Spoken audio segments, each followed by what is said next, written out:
Oh, hi. Hello. How you doing? My name is Waldo, and I'm here to feel the politics with you. How is everybody doing today? I am doing great.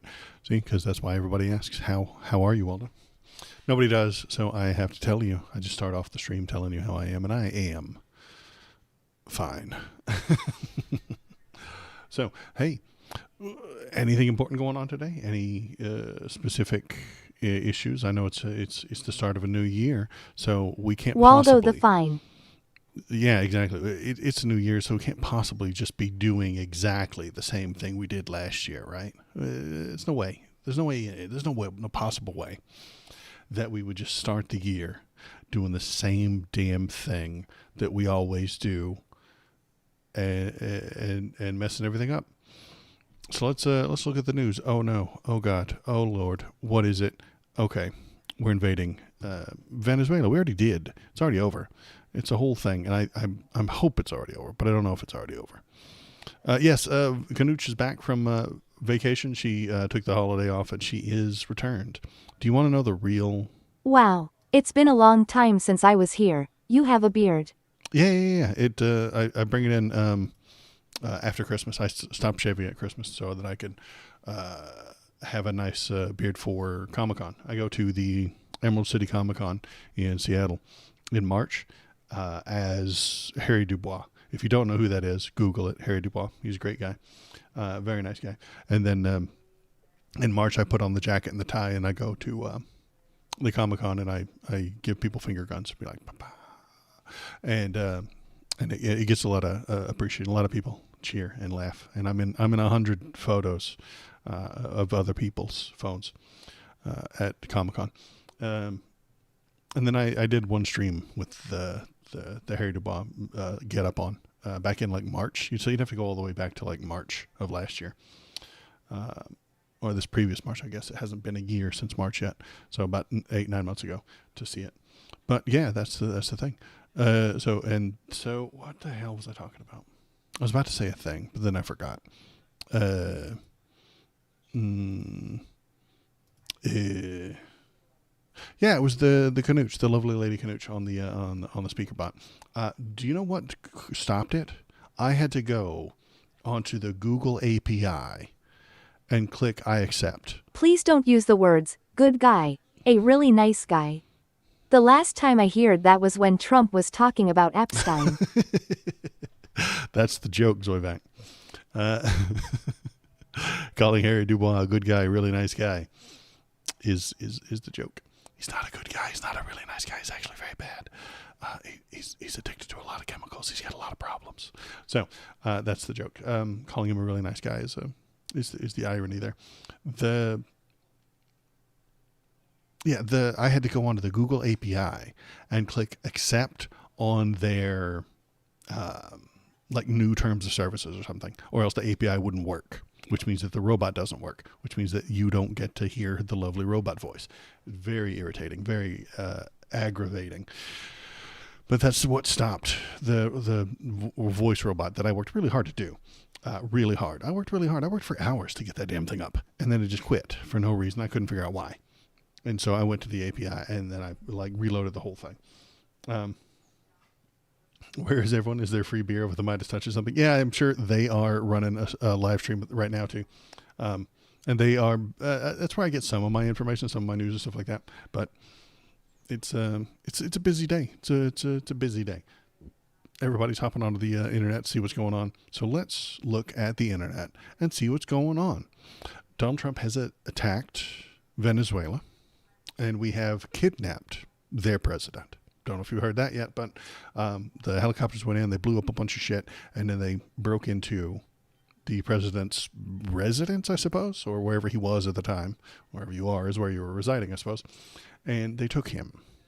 They kidnapped him illegally.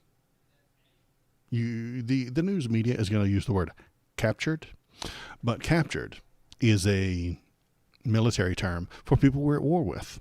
We are not at war with them. So we did not capture him. Our news said not only the president, but also his wife was kidnapped. Yeah, they took his wife too, because she just happened to be in the room, I suppose. We kidnapped him. And we're going to listen to the president tell us about it. So let's look at that. Let's go to here. Let's go to this button, window capture, bam, bam. There we go. All right, let's listen to state-run media tell you how great this was. We're going to put it at 1.25 speed as well so that we can get through it quicker. And I'm going to interrupt him anytime I feel like it because he's a liar. 9 a.m. on the East Coast, and if you're just joining us this morning, we have major breaking news. Venezuelan dictator Nicolas Maduro has been captured by U.S. forces. President Trump confirming kidnapped. the large-scale U.S. military operation overnight. Attorney General Pam Bondi confirming Maduro and his wife face drug and weapons charges in the U.S. And about 20 minutes ago, Vice President J. Because they have charges against them? Well, so did the guy that got pardoned last month. Donald Trump pardoned a drug kingpin from Honduras last month. But this one, D. Vance revealing President Trump offered Maduro multiple off-ramps. All this comes after explosions rocked the capital of Caracas and surrounding states early this morning. President Trump is expected to hold a news conference from Mar-a-Lago at we'll watch that here in a few 11 minutes a.m. this morning. But first, he joins us now by phone, and let's get right to the President of the United States, Donald Trump. President Trump, thank you so much for joining us this morning. Well, thank you very much. Good morning. So you've had quite a busy evening. Tell us about it. It was slightly busy, I would say. It was very dark all over, especially in Venezuela. Dark all over. The team did an incredible job. They rehearsed and because practiced it was nighttime, like nobody's ever seen. And I was told by real military people that there's no other country on earth that can do such a maneuver. If you would have seen what happened, I mean, I watched it literally like I was watching a television show. And nobody else on earth can do that, because if they had the capability of doing that, we would bomb them. If anybody had any sort of military capabilities the way we do, we would kill them. You would have seen the speed, the violence. You know, they say that, the speed, the violence. They use that term. It's it was an amazing thing, an amazing job that these people did. There's nobody else could have done anything like it. You're at Mar-a-Lago right now. How were you able to watch this? Well, we watched it from a room. We had a room, and we watched it. And we watched every aspect Jesus, of it. what a stupid fucking question. Lots of people, including generals, and they knew everything that was happening, and it was very complex, extremely complex, the whole maneuver, the landings, the number of aircraft, which were a massive number, the number of helicopters, a different type of helicopters, different type of fighter jets. We had a fighter jet for every possible situation. And they just broke in, and they broke into places that were not really able to be broke into. You know, God, he's got a baby brain. Were put there for just this reason, and they got taken out in a matter of seconds. I've never seen anything like it. Actually. And you were able to watch this in real time. Yeah, don't forget, I've done some pretty good ones in other parts of the world. Okay, I've done some pretty good ones. I've done some pretty good ones. I've never seen anything like this. I was able to watch it in real time, and I watched every aspect of it, and I listened to the communication between, you know, where we were in Florida and out in the field in Venezuela. And it was amazing to see the professionalism, the quality of leadership, the professionalism. General Raising Cane is fantastic. Raising Cane. We did he only likes one not Raising so long Cane ago. because of the cool nickname.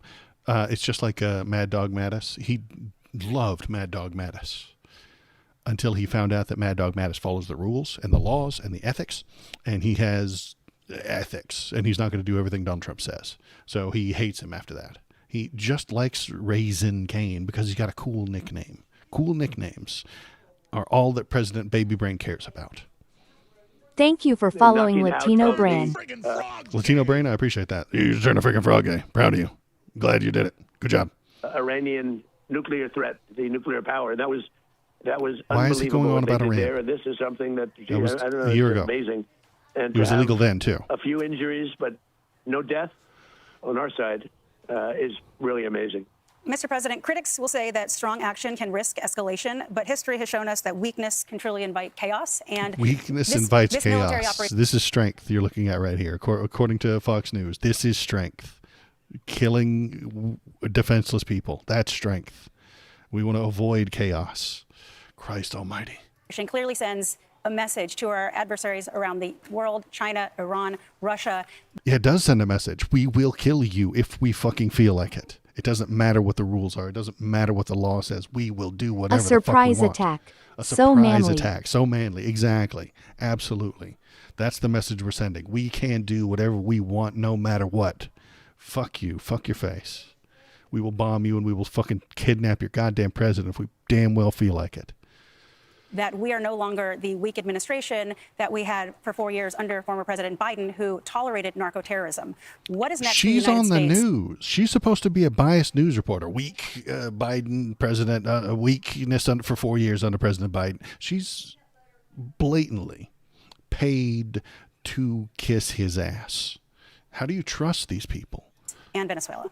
Well, we're very strong, and very importantly, if you look at drugs through the oceans, through the seas, they're down 97%. That's the boats are sort of related to this, as you know. Venezuela does not drugs are way bring down, and it's getting very, very tough. fentanyl. They it's a don't. whole Zero Look, fentanyl we have a whole from different them. country. Zero. We have a country now that's respected. They're bringing We have a cocaine country. I and built weed. the military in my first term, and they gave a little chunk of it away, but it was a We're lot. murdering people but it was in a the- little chunk in relative the to what ocean we for built. weed. But they gave it to Afghanistan so stupidly. It was one of the. Compare this to Afghanistan, where we were a laughing stock all over the world. We're not a laughing stock anymore. No, we have the greatest military in the world by far. We have the greatest equipment, military equipment in the world. Tolerated by far. narco-terrorism. And you had to see this in real Well, time. You had to see I would this, say the free the speech works professionalism great in and the U.S. bravery, Exactly. everything about it. And you almost couldn't hold them back. It was like they wanted to go so badly. And most people would have said, I'll take a pass. I know that Charlie would have wanted to go because Charlie's a very brave person. But I know a lot of other people would have said, I think I'll pass on this one. Let's fuck watch is he it on talking television. about? So People who want to go bomb Venezuela. Everybody's like, hey, let's go. The fuck? it's been amazing to see how good they were, how professional they were, how incredible the equipment we have is. I mean, the level of equipment and to see how it worked so perfectly. And, if you compare this to attacks on Iran over the years with, helicopters crashing into each other, the whole thing was a mess. What? Helicopters crashing into each other? When Biden's in charge of the military, helicopters just crash into each other. He doesn't tell them not to crash into each other. It takes a real intelligent, high-level president like Baby Brain Trump to tell the helicopters not to crash into each other. Jimmy Carter's situation, which was a mess, and every other situation compared to this, nobody's ever seen like this. Look, the Iranian attack, knocking out their nuclear power was big. We had peace in the Middle East, and we have it. No, we don't. We do not have peace in the Middle East. We do not stop them from building a nuclear power in Iran. We slowed them down maybe by a couple of months, and then they've caught up to back to where they were, and now we don't know where they are. We don't know where they're building that stuff. We did almost nothing to dissuade Iran. Nothing. Without that, you could never have peace in the Middle East. We knocked them out, and look what's happening now to Iran, but we knocked it out. That was, it could not have been better, and this could not have been better. I don't even know which is, these are both really important. If you think about equal and importance, I wonder how it's going to be rated, but knocking out the nuclear power of regular, they were ready. They were within 2 months. They would have been a nuclear power. And comparing that to this in a certain different way, I think this might have been actually more complex. Oh, we finally get back to the topic at hand. Thank you. Great. But that was something that was amazing. It's interesting, Mr. President. We've looked, our own Lucas Tomlinson, our reporter here. I don't know if you knew this intentionally, but the capture of Maduro and his wife coincides with the 6th anniversary of your taking out the Iranian Revolutionary Guard's Qasem Soleimani. Interestingly, it's again, why are we talking about the past? Let's talk about the fucking news. Fox News. It's got the word new, N-E-W, right there in it. Perhaps we should stop talking about Iran and Soleimani, shit that happened a year ago, and talk about the goddamn fucking bombs that are blowing up right now, today. You're absolutely right, Philip. This is what we get for allowing him to lie all the time, constantly, without anybody challenging him.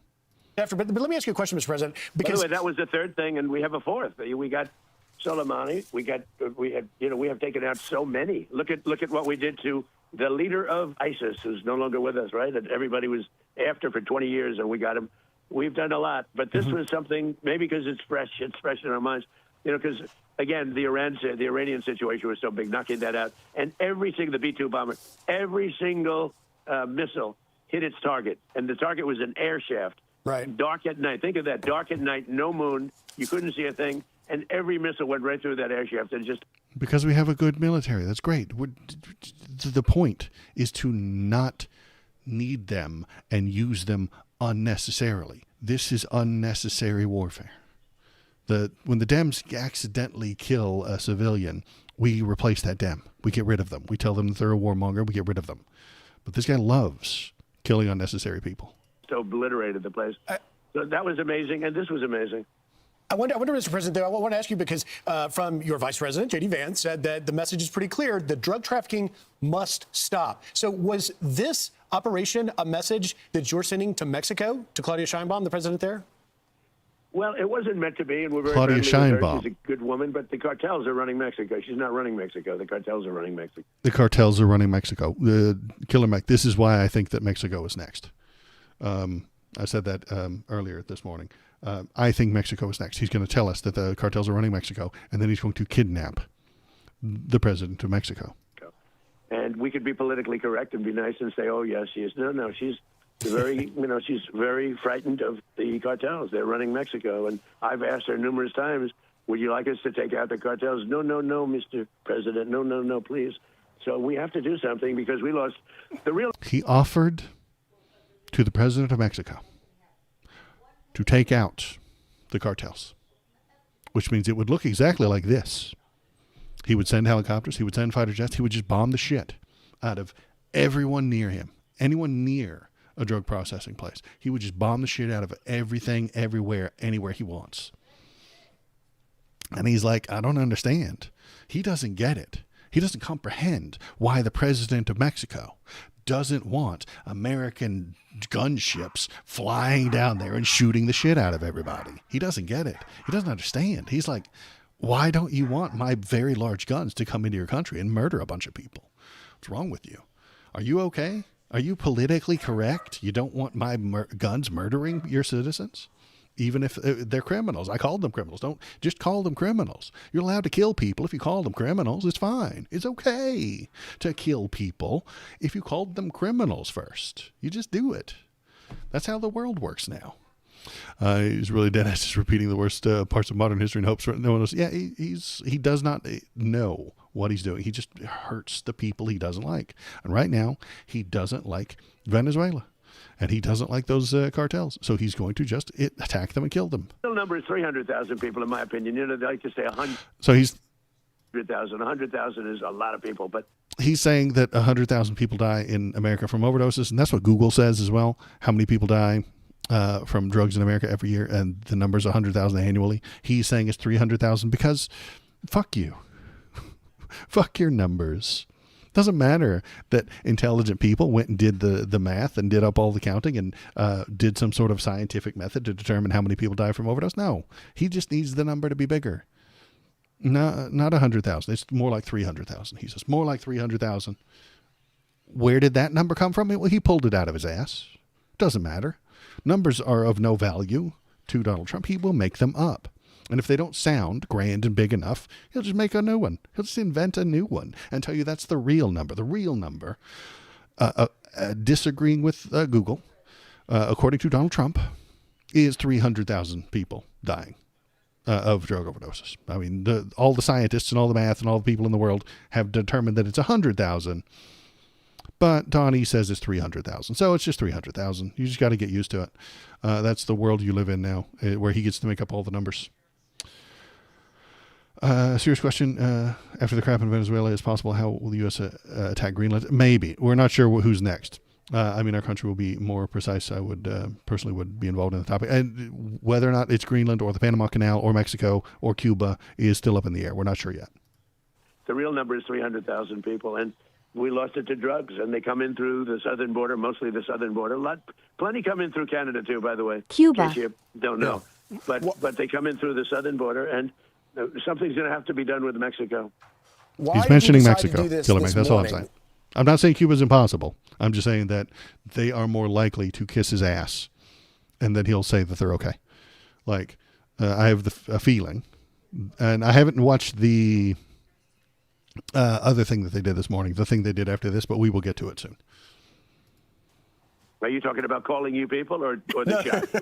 No, taking out I'm not sure. Maduro. I'm not sure which is worse. If you want to know the truth, I'm calling you. I haven't spoken to anybody else because Charlie Hurd has been a great friend of mine for a long time. He was with me when it was not fashionable. Kissing his ass. And those are the people At Valhor 666, not only, it's also an important militarily strategic place for ruling over the Atlantic Ocean. But I meant, why did you make the decision to casually take out Maduro dropping this morning? Canada's And name what in the was worst Maduro possible doing? contexts? I think they might be next. Canada might be next. You're right. We're not sure who is next. When our guys came in on him. So we were going to do this 4 days ago, but the weather was not perfect. The weather has to be perfect. And We were going to do this 4 days ago. I think that timing matters. Today is the 3rd of January. 4 days ago would have been December in 2024. He wanted to do it in 2024 so that he can still run for the Nobel Peace Prize in 2025.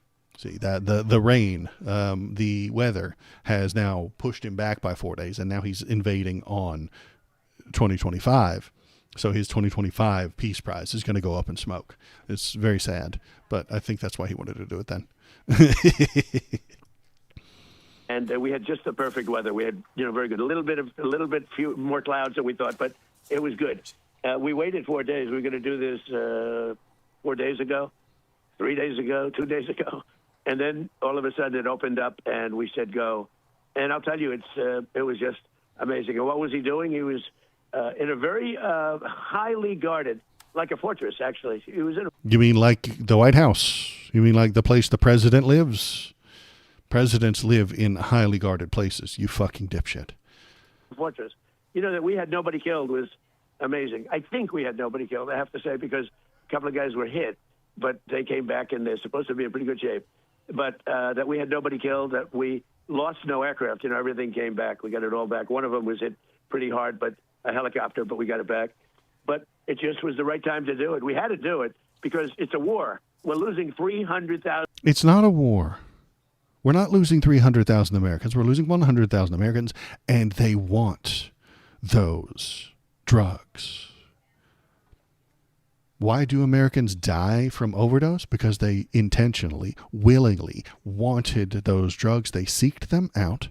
They found them. They paid for them. And then they took them. I'm not saying that's a good thing. I'm saying stop the demand for the drugs. And you will lose fewer people. If you kill the suppliers, someone new will just step in to do the supplying. 97% of the boats have been blown up. Okay, great. Well, they're going to come on a plane then. They're going to come across a border. They're going to get snuck in someplace else. They're going to come on a train. And then he's going to blow up all the trains. He's going to blow up all the borders. He's going to blow up all the planes. And people will just walk it in. They'll mail it in. And then he'll blow up all the mail.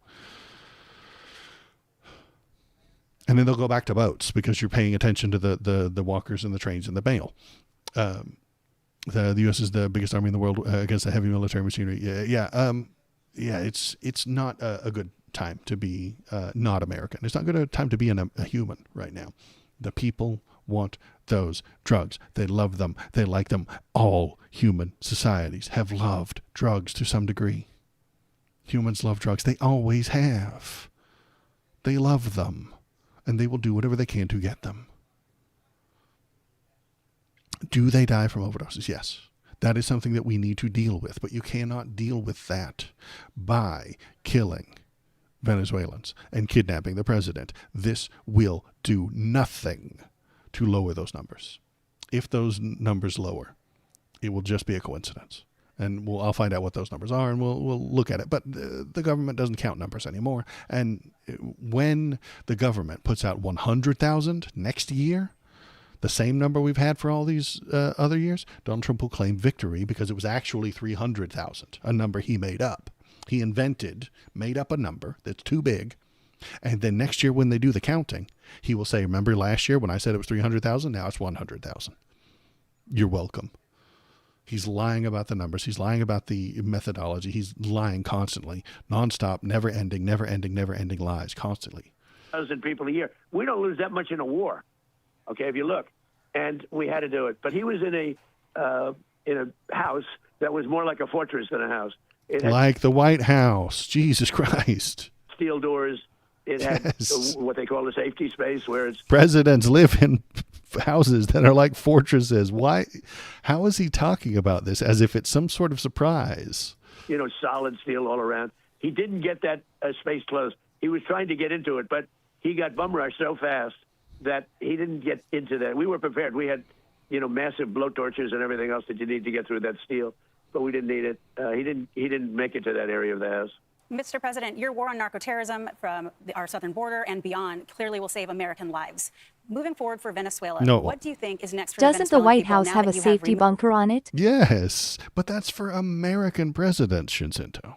He doesn't think that other countries are real. He doesn't know that there are other people in the world. America is number one, and America has a president, and they live in a safety bunker. Why would the president of Venezuela have a safety bunker? That's just nonsense. Like, he just lives in a house. He doesn't know. He has never thought about other people. He can't put himself in someone else's shoes. It's impossible. Most conservatives can't. They are literally incapable of imagining themselves in someone else's position. This is why they have the politics that they have. They are incapable of thinking about someone else's thoughts. They can't do it. They're just literally inapt. They cannot comprehend it. But let's keep going. Moved Maduro so that he can face American justice. Well, we're making that decision now. We can't take a chance on letting somebody else run and just take over where he left or left off. So we're making that decision now. We'll be involved in it very much. And we want to do liberty for the people. We want to, have a great relationship. I think the people Liberty of for the Venezuela are people. very, very Fucking happy joke. because they love the United States. They were run by essentially a dictatorship or worse. It couldn't have been worse. It was a terrible thing that was taking place in Venezuela. But look, liberty for the people. And in the next conference, I bet he talks about how we're going to choose the next fucking leader. I haven't seen it yet, but I'm making a prediction. Tremendous numbers of people were being killed through drugs. And what they did to our country in sending prisoners and people from mental institutions. That never happened. Drug lords and everything. It's one of the biggest lies that he gets away with. Thousands of people into our country. No And evidence that has just ever happened anywhere, ever. And he says it every single day. Why can the press not ask him, do you have evidence of this happening? Where is the evidence that they emptied their mental institutions into America?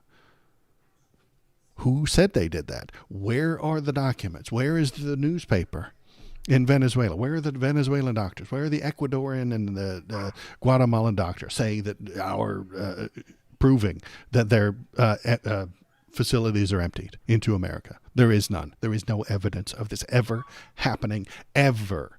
And he says it every single day. Drives me nuts.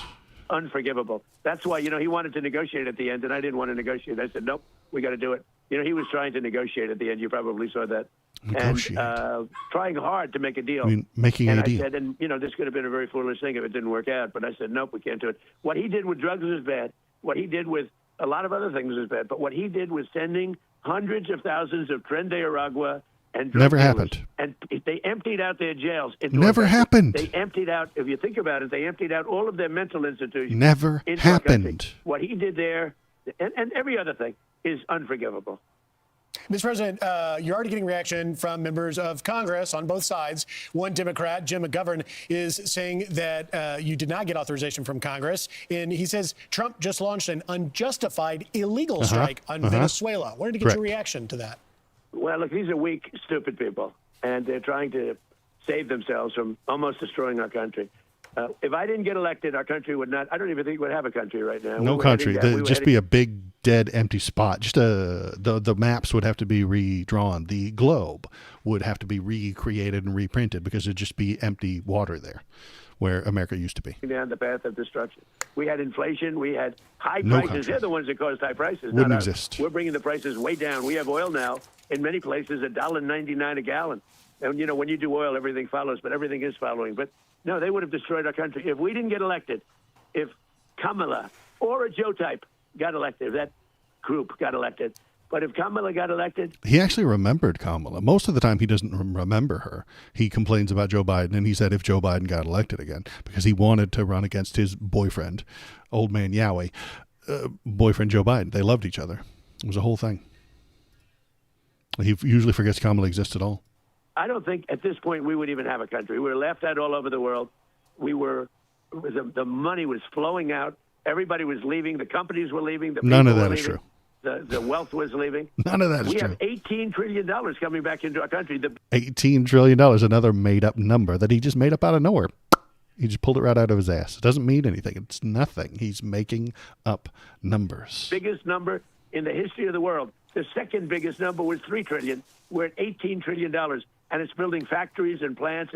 It's doing things that no country has ever seen before. Everyone is leaving But now. as far as last night is concerned, He lives in it was opposite really land. genius. What they did is genius. And the Democrats, maybe they'll take a shot. They'll take a shot. All they do is complain. They don't talk about, they should say, you know what, we did a great job. We're stopping drugs from coming into this country. And nobody's been able to do it until we came along. But they should say, great job. They shouldn't say, oh, gee, maybe it's not constitutional. The same old stuff. They should say we did a great job. They shouldn't say, oh my, it's not constitutional. What has the president got to do with the Constitution? Nothing. Okay? All right? The president doesn't have anything to do with the Constitution. The president does not have time to be worrying about what is and isn't constitutional. It's not in his job description anywhere.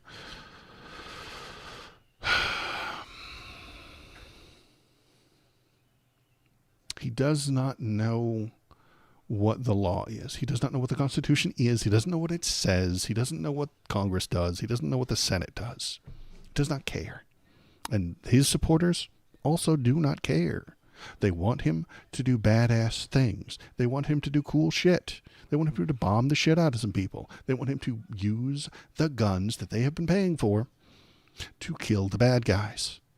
That is what they want. That is all that conservatives want for their government to do. They don't want it to give food stamps to poor people. They don't want it to tax rich people. They don't want it to collect taxes unless they, they don't want it to collect taxes from them. They don't want it to put together diplomatic plans for the future of the globe. They don't want it to reach out to other countries and make deals. They don't want it to do anything except shoot bad guys. Find a bad guy, shoot them. That is all they want the government to do. That is all the conservatives want the government to do. Kill bad guys. And the bad guys, ironically, are whoever the president says they are. Easy, simple, right? Because they have baby brains. Conservatives have baby brains. They cannot comprehend anyone outside themselves. They do not recognize that there are human beings outside themselves. They don't even know. They can't put their thoughts into the head of someone else and think what life would be like if they were born someplace else. They are so self-centered, they're incapable of that thought. Yep, education system. Yep, they hate that. Bomb the shit out of brown people. In the next sentence, he'll call for the peace process. Yeah, exactly. This is the opposite of nerd shit. Yeah, you're absolutely right. Bombing the shit out of people is the opposite of nerd shit. Okay, nerd shit is coming together with them to understand the problem, find the people responsible, hold them responsible within a court of law, and then prevent the drugs from coming in the future. That's what a diplomatic approach would look like. Hey, President of Venezuela, your people are doing this. We would like that to stop. We're going to arrest them. We're going to put them in handcuffs. And we're going to send them back to you, and you're going to put them in jail, and we're going to help you to prevent them from coming in the future. That's nerd shit. Conservatives want to just bomb the bad guys. Find a bad guy and bomb them. That we've been hearing for years and years and years.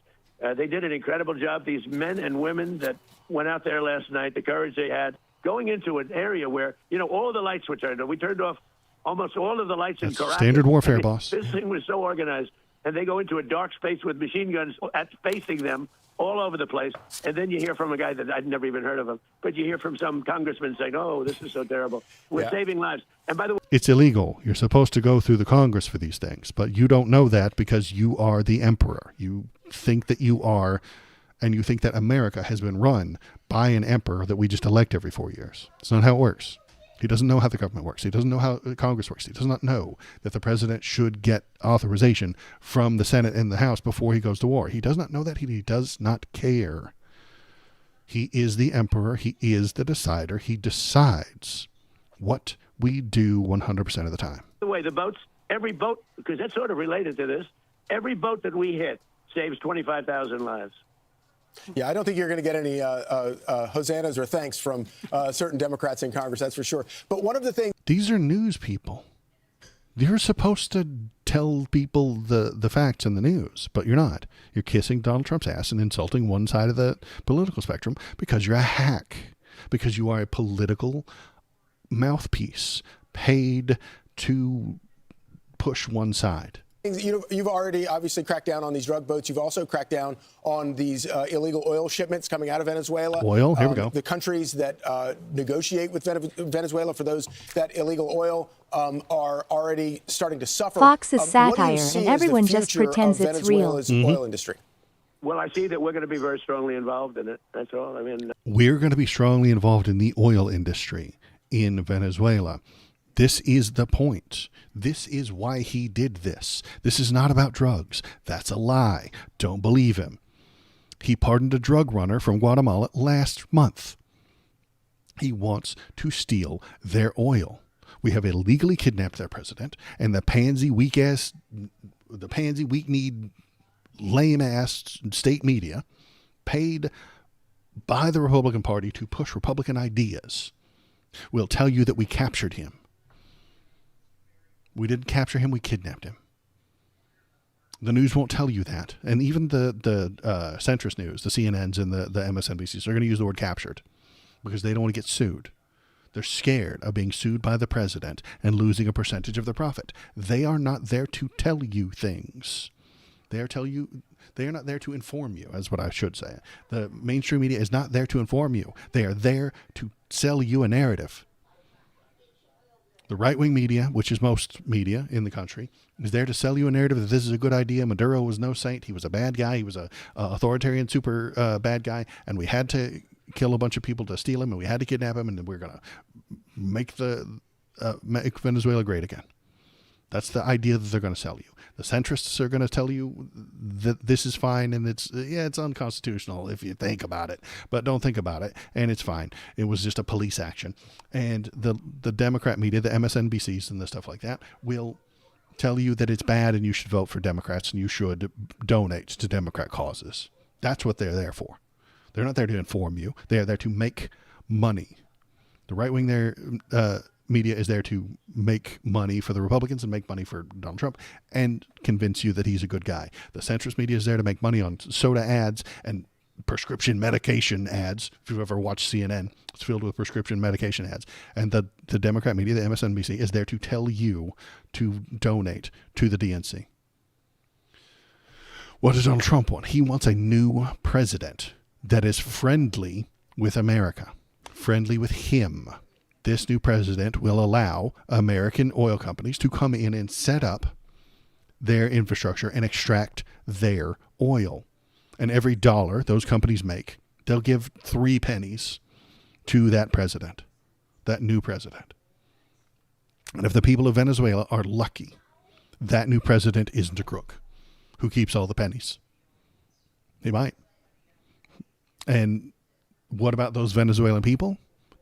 Do they get a choice in who replaces it? No, I doubt it. They get no choices. They play along or they fight an insurgency, just like they did in Iraq and Iran.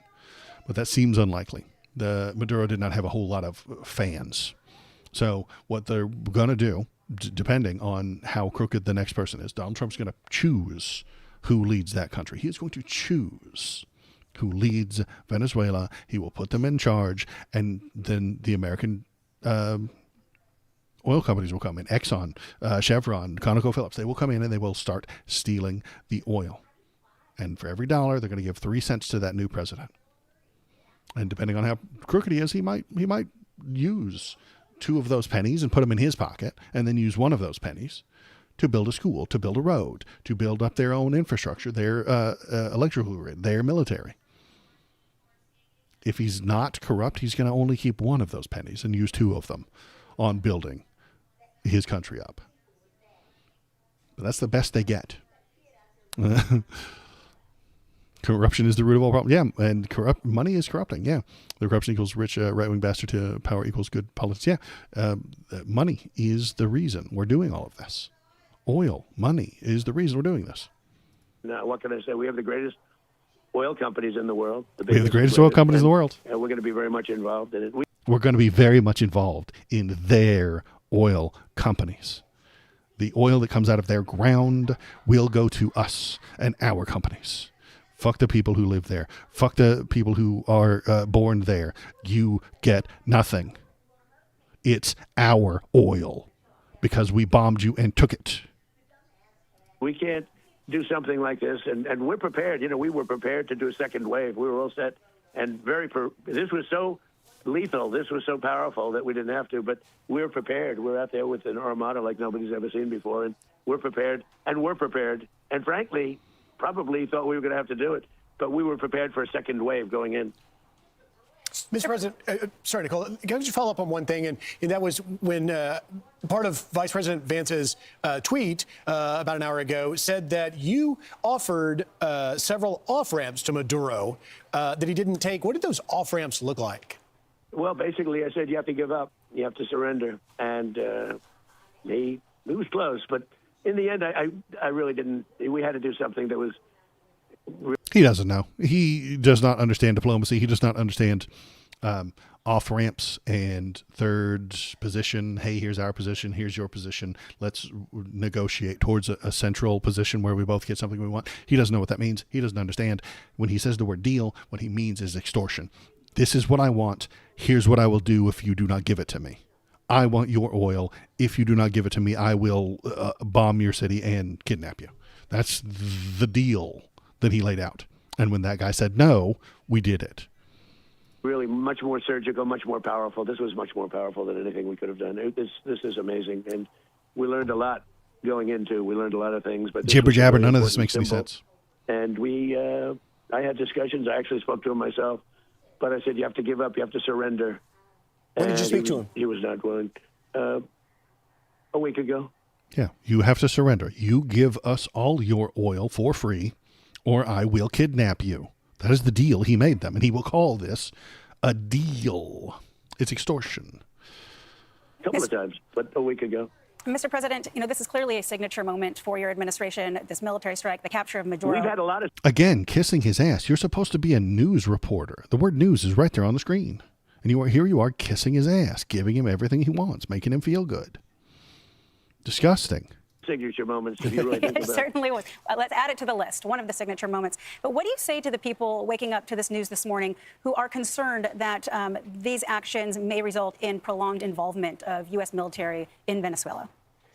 Well, first of all, I say that what we're doing is saving lives because the drug trafficking is so bad. It's gotten so out of control. And, you know, when you think 97% of the drugs coming in by sea, by ocean, He's dodging the question. Are we going to be there for years? Is it going to be a forever war like Iraq and Afghanistan? Waterway, 97% down. It's almost nothing left. You don't see ships. You don't see anybody. You see very few ships coming in loaded up with, hundreds of bags of fentanyl, cocaine, and everything else. No fentanyl ever came from Venezuela. Zero. You can imagine. It's virtually stopped. And we'll stop it on land. And this was one of the things that we did to stop it on land. We had to do this. In order to stop it on land, this was a part of it. There are other parts, and there are other areas, frankly. But what they did is really amazing. And I think it sends a signal. We're not going to be pushed around as a country anymore by these countries where we want to be politically correct all the time. They're killing our people. If we had a war, if you lost 300,000 people in the Civil War, we lost 600,000 people. We lose 300,000 people a year to drugs. Made up number. We're not going to allow it anymore with any country. You said that you were prepared for a second wave, and I assume that you still are. But what does the future look like for the Maduro loyalists who are still in Caracas and I assume have not yet fled or been removed? Well, if they stay loyal, the future is really bad. Really bad for them. We'll kill them. If they convert, bomb them. There's a conversion factor. Our guns will kill them have converted. He's had very little loyalty. And a lot of innocent people on the way. Because Donald Trump doesn't care about accidentally killing innocent people. The reasoning for Afghanistan and Iraq taking a long time is because the politicians didn't want to be responsible for killing innocent people. They killed 1 million of them in Iraq. If you count the numbers, really, 1 million people died in Iraq. But they needed to slowly do that So they couldn't be blamed for civilian deaths. Donald doesn't care about civilian deaths. He does not care about civilian casualties. He does not. If you told him we could get this done sooner by a week, if we just allow 1,000 civilians to die, he'd accept that. George Bush wouldn't have accepted that. And Democrats wouldn't have started the war at all.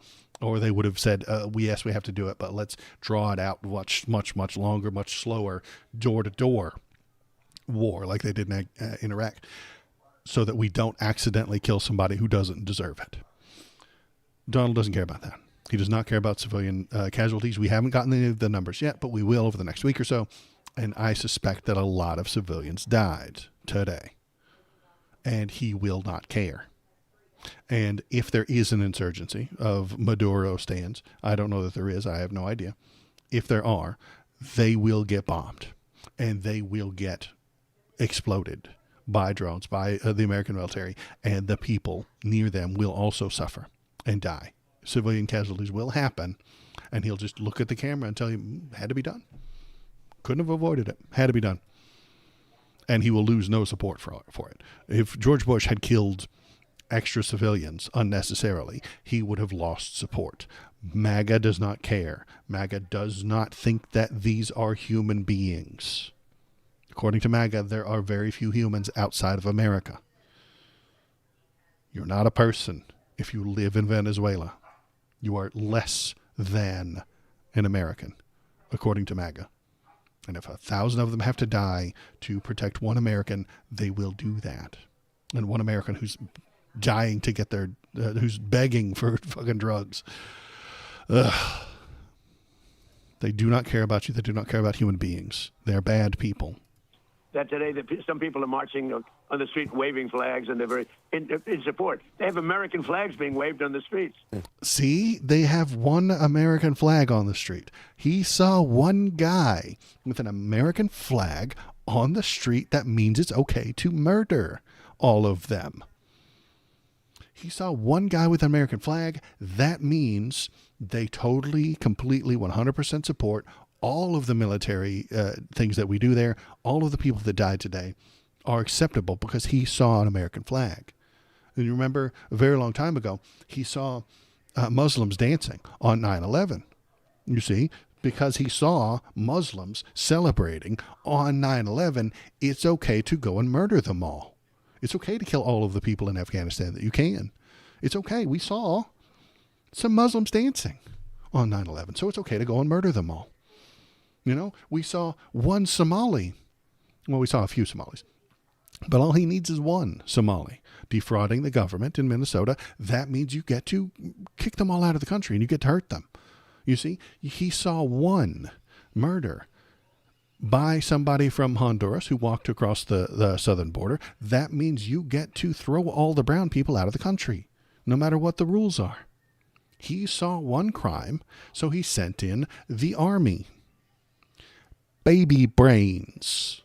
Donald Trump has a baby brain, and he talks to all the baby brain conservatives. They saw one guy commit a crime who was brown. Now all brown people are illegal. They saw one American flag in Caracas. Now it's okay for the American military to roll in there and own their country. They saw one Nazi in Ukraine. Ukraine had one small contingent of people who were National Socialists. And so it's okay for Russia to murder them all, the whole country, not just that one small contingent, all of Ukrainians, all of them. You know, one Palestinian puts on a suicide vest, and it's okay to murder all the Palestinians. This is conservative thought. I have been telling you for the past 2 minutes. That is conservative thought. Hopefully oil money goes back to Venezuela. It won't. Sorry, boss, it will not. We're going to keep it. I love that the murder shows that willing to... Yeah, exactly. Let's... We have more Nazis than Ukraine. I know we do. America has more Nazis than Ukraine does. But those are Americans, and Americans are exceptional. Exceptionalism means that one Nazi in Ukraine means that Russia is allowed to bomb all of Ukraine. One Nazi in America, exception. This is what American exceptionalism means, is that he just misunderstood. At Shinsinto, that's not difficult. He's the exception, you see. We can't hold them responsible for that. So, I mean, I think he's got very little support. Look, he was a dictator that the people hated. So I don't see a lot of that. I don't think we're going to see a lot of that. Well, he was no will angel. You, Mr. President, throw your support behind opposition leader Maria Corina Machado, who, as you recall, won the Nobel Peace Prize and then in turn dedicated it to you for your efforts in pressuring Maduro. Are you going to fully support her to take over to run the country? Well, we're going to have to look at it. Right now, they have a vice president, as you know. I mean, I don't know about... It wouldn't surprise me if that was the plan. The Nobel Prize winner was from Venezuela, the one who actually won. And then she talked a very nice game about Donald Trump. Maybe they put her in charge because she's a CIA plant, honestly. She's talking to the CIA right now about being in charge of their entire country. And the CIA wants her in charge because she will pave the way for those American oil companies to come into Venezuela and take out all the oil. And then she will get 2 of the pennies from every dollar they make, and that 3rd penny she will promise to the Venezuelan people to build roads, to build schools, to high-speed internet, to benefit their lives. That is the game that we are playing right now. This is imperialism. This is the game we are playing. Destroy the old At Shinsinto, leader. we probably have more Nazis than Ukraine has people. Yeah. Destroy the old leader, put in a new leader that lets you steal from the country and give them 1% of the profit. And that's what's going to happen, is whoever they put in is going to get 1% of the oil profit and keep some of it and then spend the rest on Venezuela. And that might actually convince some of the people in there to not riot, to not overrun them, because they benefit from that 1% of money coming in. Yeah, they might benefit from that. What kind of an election that was, but the election of Maduro was a disgrace, just like my election was a disgrace. 2020 was a disgrace. Christ almighty. And, a real disgrace. Now, 2024 was too big to rig. But I do not know if their election of Maduro was legitimate. I do not know. I'm not an expert on that subject. Maybe he was crooked. Maybe he wasn't. Maybe he really did get elected properly. But Donald Trump doesn't believe any election result he doesn't like. If he doesn't like the result was wrong. The result was crooked. It was illegal. Again, I mean, I'll point to the chart, I suppose. Where's my chart? I've got the chart. There it is. It's always here. Does it benefit Trump? Yes. Then it's legal. Does it benefit Trump? No. Then it was illegal. Okay? Doesn't matter what the law says. It doesn't matter how many votes legitimately came in for Maduro. It does not benefit Trump. That makes it illegal. This chart works for the entire planet. You guys, you now have a law degree. I keep joking, but this is the law now. This is all there is. It doesn't matter what's written in any book from 1812. Fuck your face. Doesn't matter what the Supreme Court said last week. Does it benefit Trump? Yes. Then it's allowed. It's legal. If it does not benefit him, it is illegal. That's all our law is now. But what he did was, I mean, his was open. I would say, frankly, you want to know the truth? I think Charlie would testify this. It wasn't a hell of a lot worse than what they did to us in 2020. It was our election was a disgrace in 2020, and everyone knows it. And now it's come out, and it's come out even in the legal form. But No, it has not. No, it has not. It's come out in the legal form. No, it has not. Literally, no, it has not. Giant fucking lie right there on TV to millions of people waking up to watch the news. Giant fucking lie. And there's no way around it. There's no way to soft pedal that. That was a giant fucking lie. Disgraceful. He had an election that was a rigged election.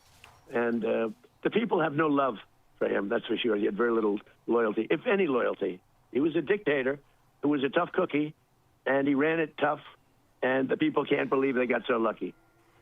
The people can't believe they got so lucky. There you go. When social media shows you people suffering from this, he will go onto the TV and say, they got so lucky. They did it. Look at them. Look how lucky these people are that the Americans came in and removed their crooked president. It's unbelievable. And he will tell you that. And most of MAGA will believe it because they want to. They want to What believe do you make it. of the fact that just hours before the airstrike, there was a Chinese delegation meeting with Nicolas Maduro, and we have yet to hear from China any sort of comment on the attacks? Hopefully we didn't accidentally kill I some know Chinese nothing people. about that, but I have a very good relationship with President Xi, and there's not going to be a problem. And they're going to get oil. We're going to allow people to have oil. But we can't take a chance after having Oil, done this again, oil. incredible thing last night of letting somebody else take over, where we have to do it again. We can do it again, too. Nobody can stop us. There's Nobody nobody can that stop us. has the capability that we have. You know, when I watch that war in Russia going on and on and on, and everybody dying, and it's like it's primitive. It's primitive. It's horrible. That's the Russian playbook, though. That's intentional on Russia's part. They don't want to do regime change. They don't want to go in there and sneak in and kidnap Zelensky and drag him out and replace him with somebody else who's nice to Russia. That is not their game. Their game is land war. They want to steal the land, so they fill it with immigrants, Russian people, who go across that border and start to live there. And then a few years later, they say, look at all the Russians that live in the what's the name of that peninsula?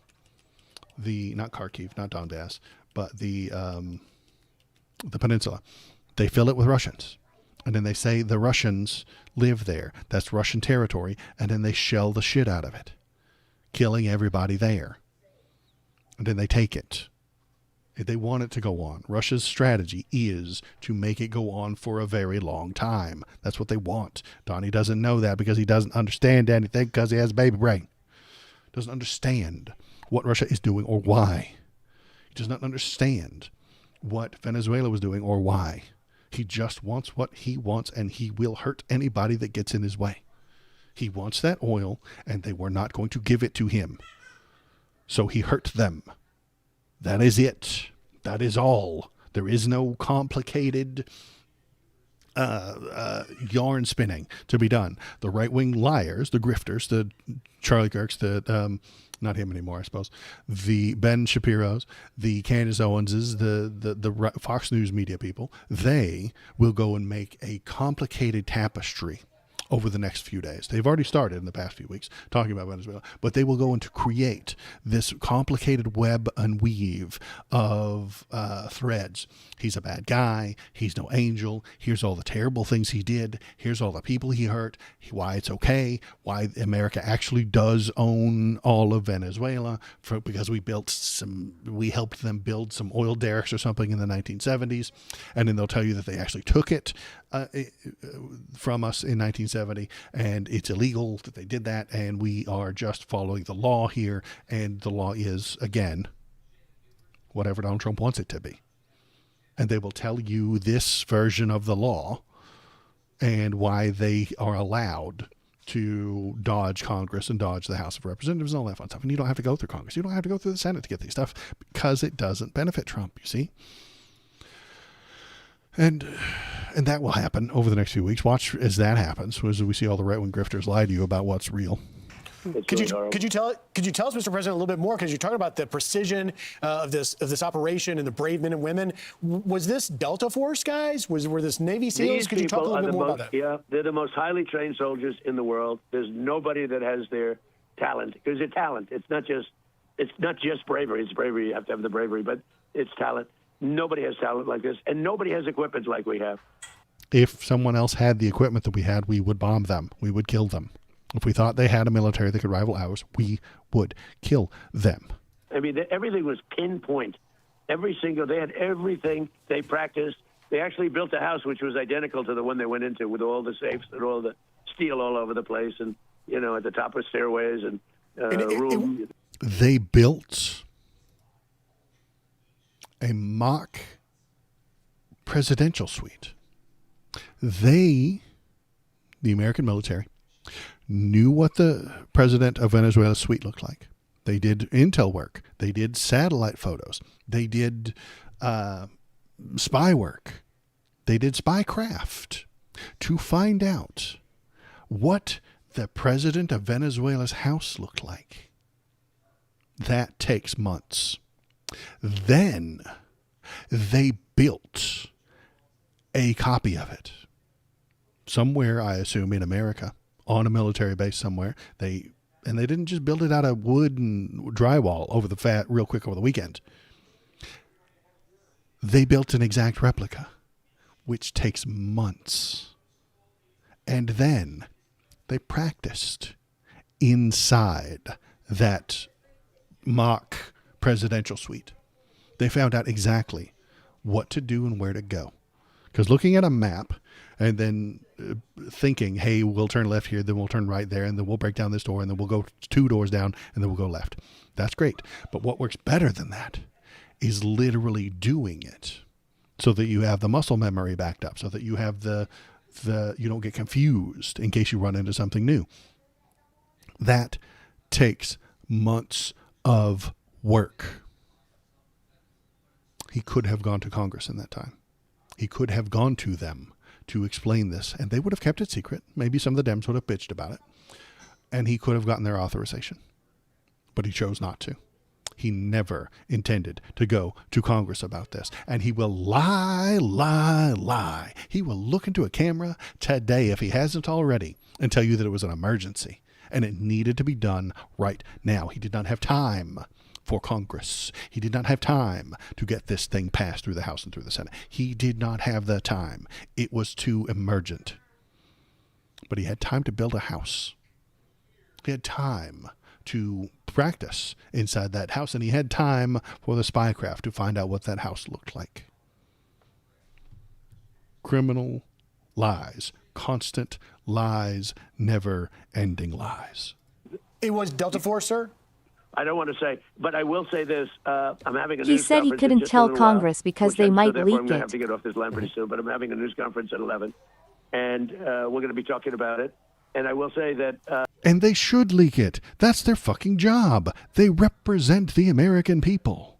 If the president comes to Congress and says, hey, I'm going to do something crazy, they should immediately go and tell the people, hey, the president's going to do something crazy. What do you human beings who we represent think about that? That's what it's supposed to happen. That's why they're supposed to vote for that shit. That's why you're supposed to go through the Congress. They need to impeach him now. God damn it. Now. Fucking should have done it a goddamn year ago, but we need to do it now. Transparency? Question mark? Yeah, transparency. He is the most transparent president because I can see right through him. He did this for oil because he wants money. I'm very proud to be an American. As are we, Mr. President. Will we be hearing from Secretary of War Pete Hegseth about what went into the planning and the execution of this incredible operation? Yes, and General Kane and some other people, they'll be telling you things that we can't tell you. We're not going to say everything because we have things that nobody even knows about. Transparency corrupt. Mm-hmm. And we don't want to talk about that, and there's no reason to. Obviously corrupt. Blatantly corrupt. Everyone can see it. Everyone can see the corruption. Everyone can see the lies. Venezuela doesn't go bad again. It went bad. You know, it was a great country 20 years ago. And now it's... It was a great country 20 years ago. In 2006, was it a great country? He also complains that they stole the oil from us in the 1970s. So in the 1970s, they were a bad country who stole our oil. But in 20 years ago, in 2006, they were a good country. But today, they have to be bombed. This is a thing that old people often have to deal with, is when they say 20 years ago, they mean the 1970s. When I say 20 years ago, I mean the 1980s because I'm old. And then you're like, hey, Waldo, dipshit, the 80s were 50 fucking years ago. And I'm like, fuck, shit, yeah, you're right. It's not 20 years ago because I'm a millennium, 2000. That's a big round number. So something that happened 20 years ago was obviously the 1980s for me in my stupid old man brain. But then I recognize my mistake and I correct myself. So when he says 20 years ago, he means probably the 60s. He probably means the 70s. That's probably what he means because he was the 90s guy. But again, I'm just guessing at what he means by 20 years ago. Horrible. Remember I used to say that if they get elected, the other side, the people that we're talking about, if they get elected in our country, it will be Venezuela on steroids. Do you remember that? I remember you saying that, and I remember it being gibberish nonsense back then. On the campaign trail, he said, if Kamala wins, it will be Venezuela on steroids. And his fans clapped and cheered. And I said, what the fuck does that mean? That's gibberish. That doesn't mean anything. Will we be Venezuela? Will we be the corrupt government? Will Venezuela be on steroids and get... It doesn't mean anything. It's nonsense. But again, his team loves short, pithy, wrong phrases. See, Venezuela on steroids doesn't mean anything. It's a nonsense statement. That I used to say that all the time, Charlie, right? Indeed. We would have been Venezuela on steroids, meaning we would have been a bigger version of Venezuela. Mean anything. But the end result, we would have been that a is failed nonsense. nation. Had they gotten elected, we would have been a failed nation. So I'll get ready for a news conference. Venezuela isn't a failed nation. They are a nation. You just disagree with them. They aren't a failed nation right now. I mean, they weren't until yesterday, I suppose. They might fail in the future, but they were not already. Real quickly before we let you go, though, can you tell us where Maduro and his wife are right this second? Well, they'll be heading to New York. You know, they were indicted in New York, and also... So were they taken to a ship first, and then... Yes, the Iwo Jima. They're on a ship, but they'll be heading into New York. The helicopters took them out, and they went by helicopter in a nice flight. I'm sure they loved it. But they've killed a lot of people. Remember that. They killed a lot of people. And a lot of Americans. Even people in their own country. They killed a lot of people to maintain power. He's a very vicious... I do not know if that's true. Maybe it's true. I don't know. Seems unlikely. I do not know. person. Well, President Trump, I'm incredibly grateful to you for coming on this morning. Thank you very much, and thank you for your time. I know that you've got a lot on your plate these days, but we're very appreciative. So we're going to close that one, and then we're going to read what Mehdi Hassan has to say. Very smart guy. If you're watching, if you're paying attention, hop to chat, tell me what you're thinking, tell me what you're feeling. The lovely robot lady will read it out loud, unless you put a little hashtag there. She won't read it out loud at that point, so you don't disrupt whatever flow, whatever screaming that I'm doing, ranting at the moment. So I love that you guys are doing that. That's so nice of you. And then when you have a good zinger, if you have a good joke, you got something really good, important, you don't put the hashtag, and then the lovely robot lady reads it out loud. So you can do that if you go on over to the Twitch. Press the follow button, press the subscribe button, press all the buttons, go to YouTube and press any button. It doesn't matter what button you push. It will benefit me on the algorithm. The algorithm is based on hatred. So if you go into YouTube and you hate something, anything, it benefits me. If you go into my chat and hate me, that benefits me. If you go into my chat and hate Trump, that benefits me. If you go into my chat and hate the Ghostbusters, that benefits me somehow. Just does. Because the YouTube algorithm is powered by hatred. So go on over there. If you press the thumbs down, that actually benefits me. It really does. Like, that shows engagement. It doesn't do what they think it does. Most people don't know that about the YouTube algorithm. Even if you press the thumbs down, that says, hey, people are watching you and paying attention, and they pay enough attention to press the thumbs down button. So they show me to more people. Because of the YouTube algorithm is powered by hatred. So let's read what Mr. Mehdi Hassan has to say. He's a very smart guy. He says very smart things. And then he writes stuff. And he's very good. Trump's Venezuela attack, it's all about the oil. Hey, that's what Waldo said.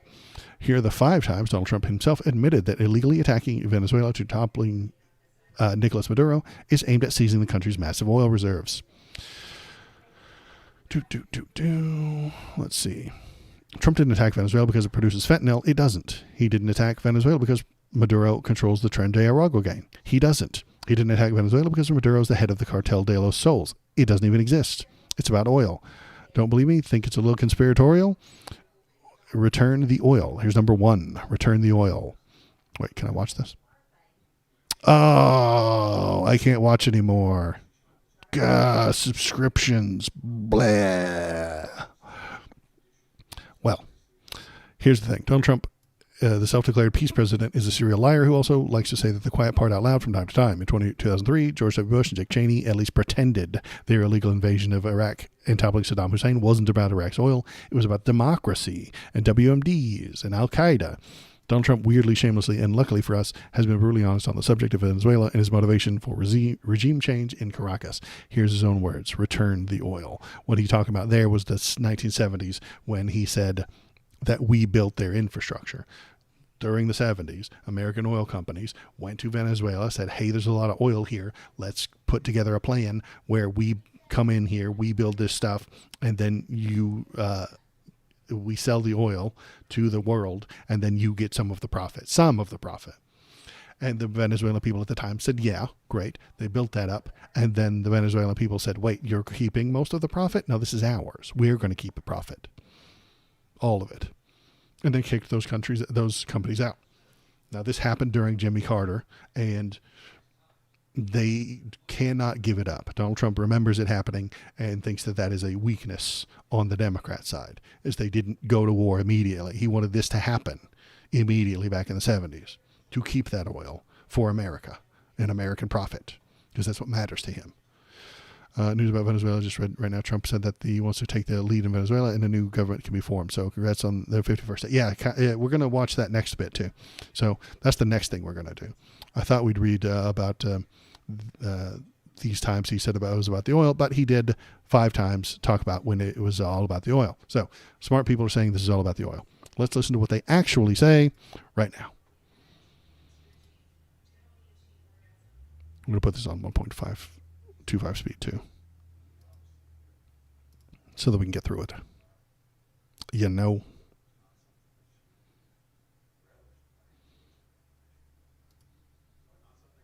At least I think this is running.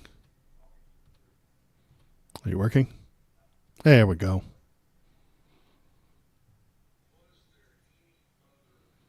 Why is there no audio? The hell is this? Okay. Late last night. This is all busted. I gotta F5 it. Hang on. Stick with me. We're gonna watch. Okay, here we go. Bam.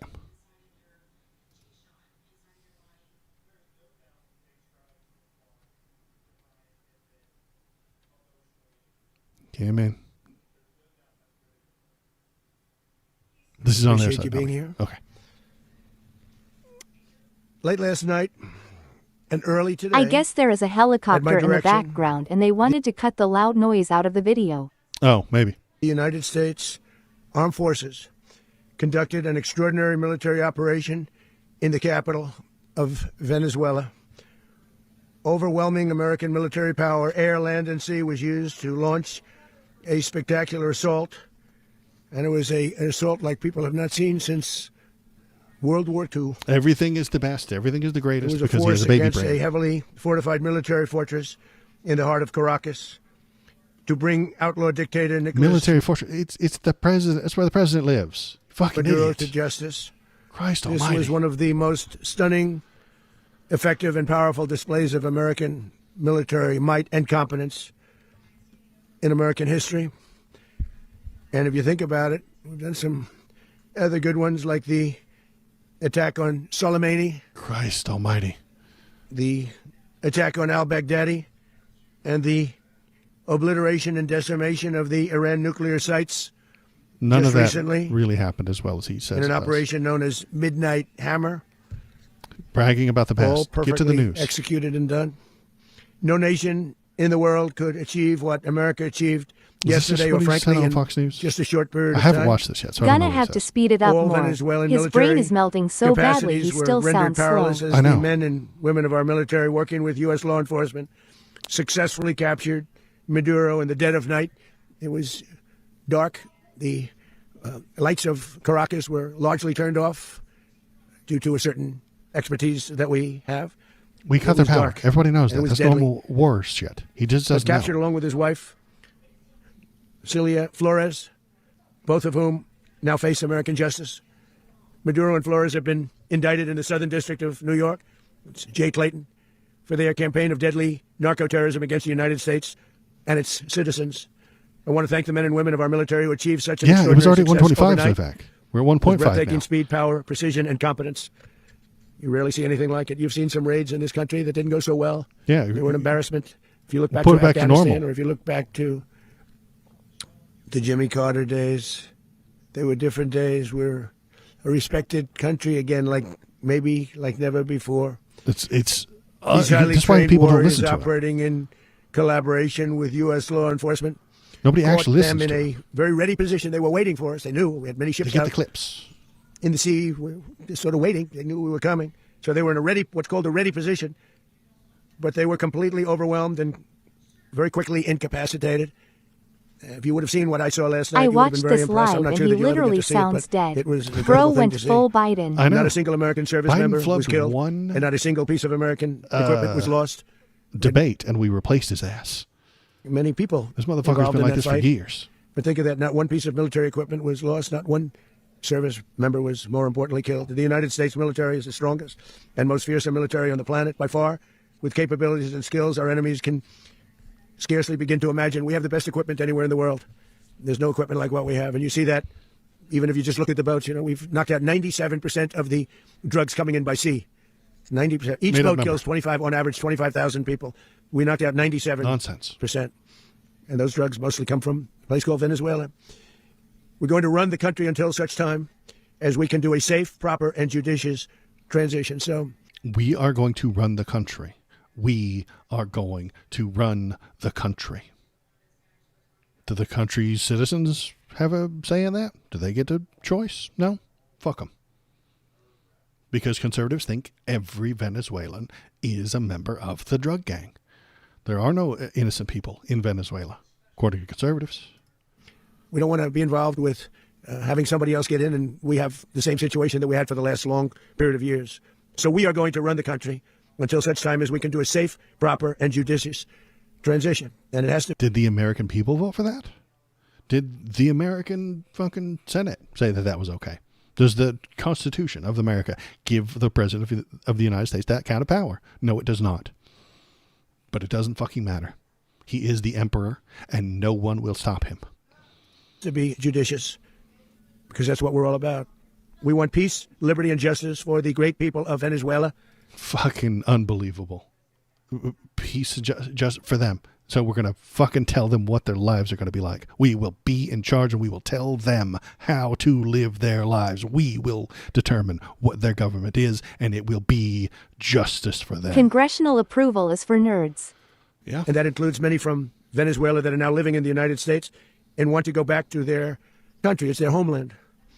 We can't take a chance that somebody else takes over Venezuela that doesn't have the good of the Venezuelan people in mind. We've had decades of that. We're not going to let that happen. We're there now, and what people don't understand, but they understand as I say this, we're there now, but we're going to stay until such time as the proper transition can take place. So we're going to stay until such time as we're going to run it, essentially, until such time as a proper transition can take place. As everyone knows, the oil business in Venezuela has been a bust, a total bust, for a long period of time. They were pumping almost nothing by comparison to what they could have been pumping and what could have. Because that's all that fucking matters. Money, money, money, money, money. They could have been making more money for us, but they weren't making enough money for us, so we killed them. Taken place. We're going to have our very large United States oil companies, the biggest anywhere in the world, go in, spend billions of dollars, fix the badly broken infrastructure, the oil infrastructure, and start making money for the country. For our country, for our companies will go in there and take all the profitable stuff and keep most of that profit. And we are ready to stage a second and much larger attack if we need to do so. So we were prepared to do a second wave if we needed to do so. We actually assumed that a second wave would be necessary, but now it's probably not. The first wave, if you'd like to call it that, the first attack was so successful, we probably don't have to do a second, but we're prepared to do a second wave, a much bigger wave, actually. This was pinpoint, but we have a much bigger wave that probably won't have to do. This partnership of Venezuela with the United States of America, a country that everybody wants to be involved with because of what we were able to do and accomplish, will make the people of Venezuela rich, independent, and safe. And no, it will not. It will not. That is a giant fucking lie. It will not make them rich. The oil companies will get rich, and some of it might trickle down to the to the Venezuelan people. It will not make them safe. They will all be forced into working for these companies if they're lucky. If they're lucky, they get a job with ConocoPhillips or Exxon or some shit. If they're not lucky, Americans come in and do that work. American people or the companies hire other cheaper laborers to come in and do the labor and force immigration into there. Could you imagine that? Setting up visas for, I don't know, fourth world people to come into Venezuela and do all the work while the Venezuelans do not get those jobs. It's entirely possible. If the Venezuelans want $10 an hour and there's a Bangladeshi willing to do the work for $9 an hour, the company will do the work to get the visas, to get the Bangladeshi person brought over to Venezuela to do that work for $9 an hour until the job doesn't need to be done anymore, and then they will leave. And all of the wealth and the natural resources of Venezuela will be gone. And why are we doing this? Because the president doesn't like the way they were using their natural resources. They could have been pumping more, and they weren't. They could have been pumping more, and they weren't. That is what upsets Donald Trump. You could be making more money, but for some reason you're not. Fucking gross. He's disgusted by this idea that they could be pumping lots and lots of oil, but they chose not to. Probably for a conservative reason. They want to conserve it for later.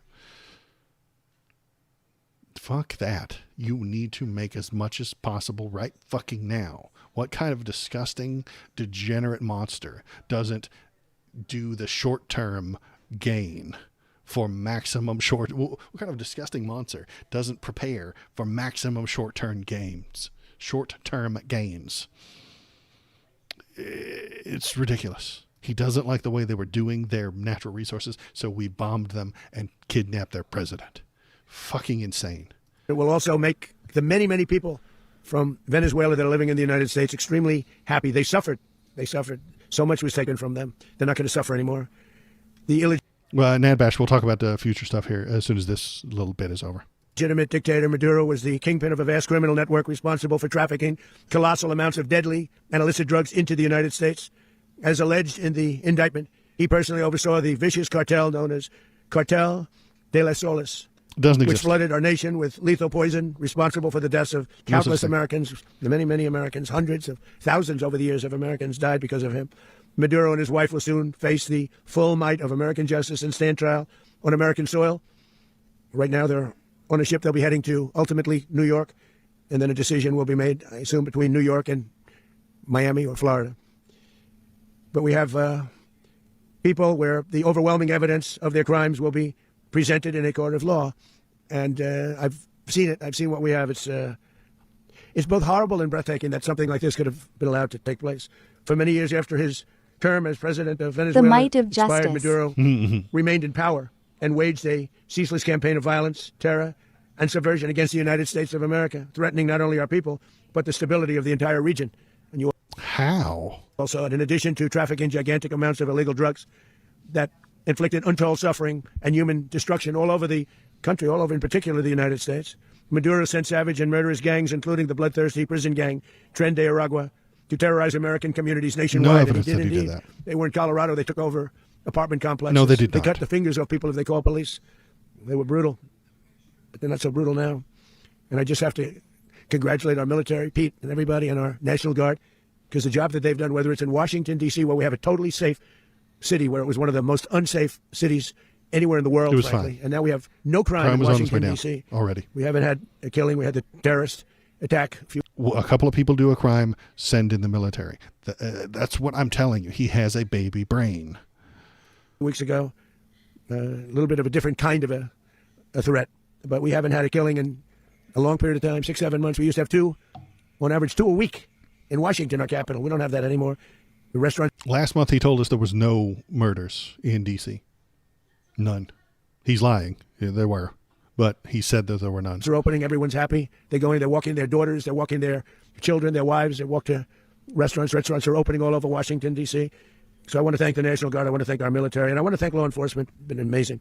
And they should do it with more 6 cities. to We're doing 7. it, as you I'm know, so sorry. We're doing it in Memphis, Tennessee right now, and crime is down.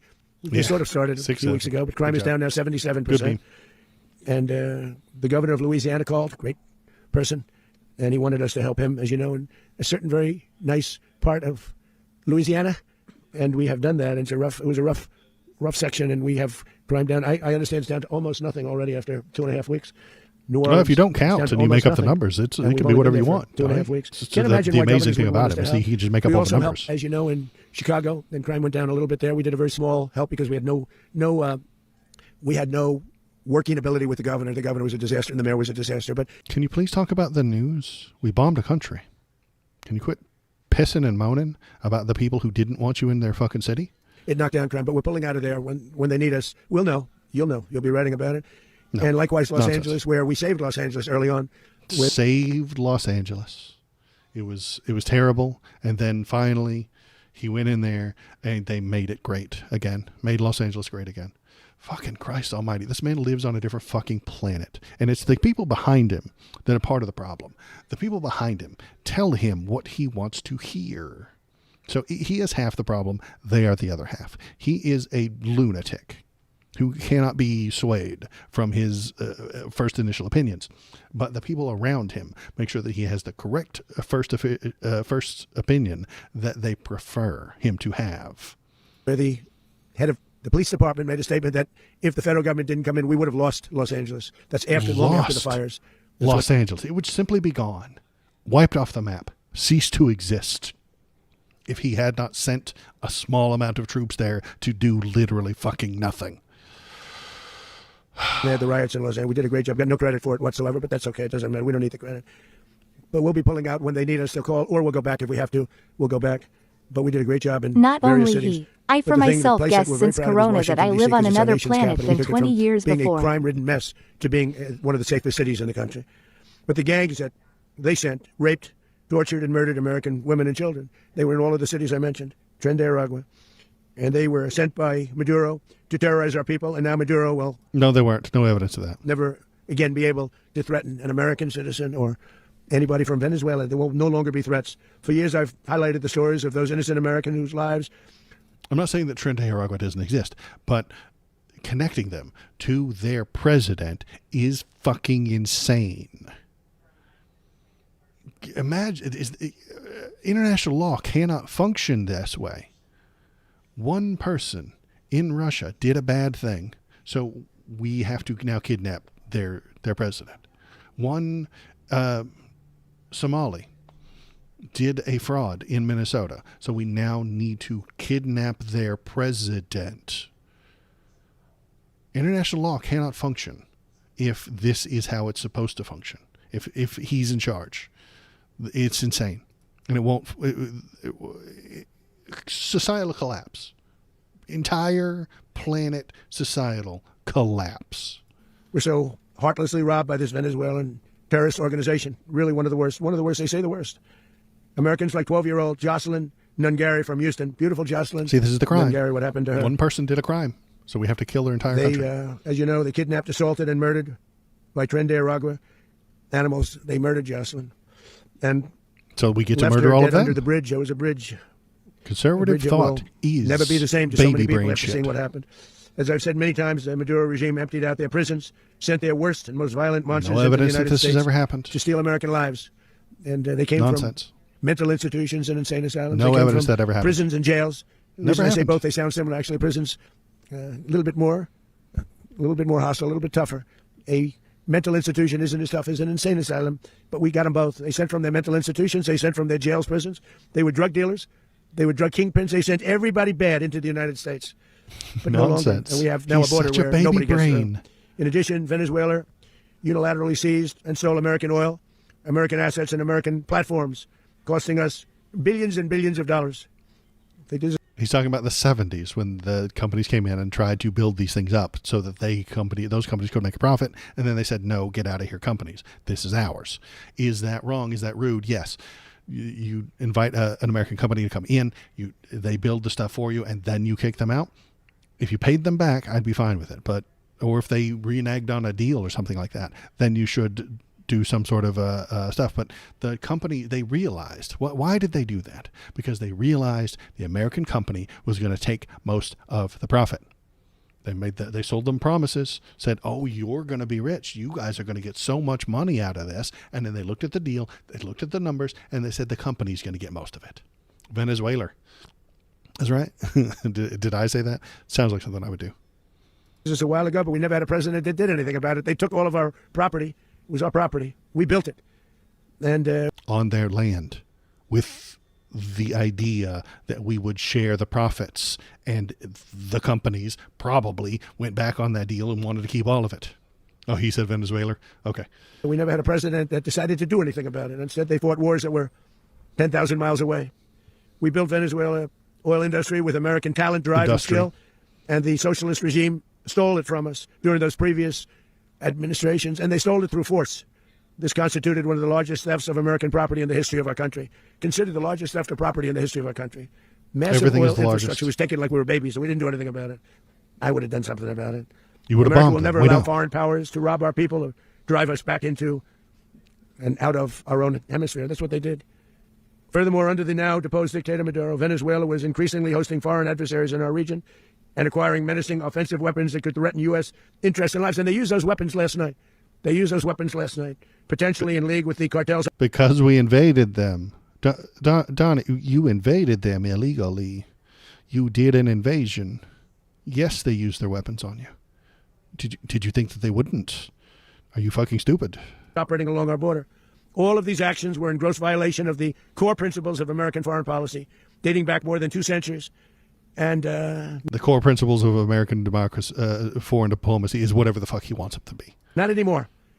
All the way back, it dated to the Monroe Doctrines. He doesn't know what that is, and he says whatever the fuck he wants it to say. And if you ever ask a conservative what it is, they'll just tell you that Trump is right about whatever he said about it. Doesn't matter if it's factually wrong. Doctrine is a big deal, but we've superseded it by a lot. He doesn't know what it is. By a real lot. He doesn't know what it means. They now call it the Monroe Document. I don't know. It's Monroe Doctrine. We sort of forgot about it. It was very important, but we forgot about it. We don't forget about it anymore. Under our new national security strategy, American dominance in the Western Hemisphere will never be questioned again. Won't happen.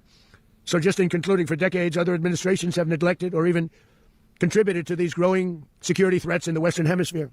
Under the Trump administration, we are reasserting American power in a very powerful way. Venezuela was not a security threat in any way, shape, or form. None. Zero. Nada. Nothing. He's lying. In our home region, and our home region is very different than it was just a short while ago. The future will be, and we did this in my first term. We had great dominance in my first term, and we have far greater dominance right now. Everyone's coming back to us. The future will be determined by the ability to protect commerce and territory and resources that are core to national security. These are core. Everything is national security. Everything.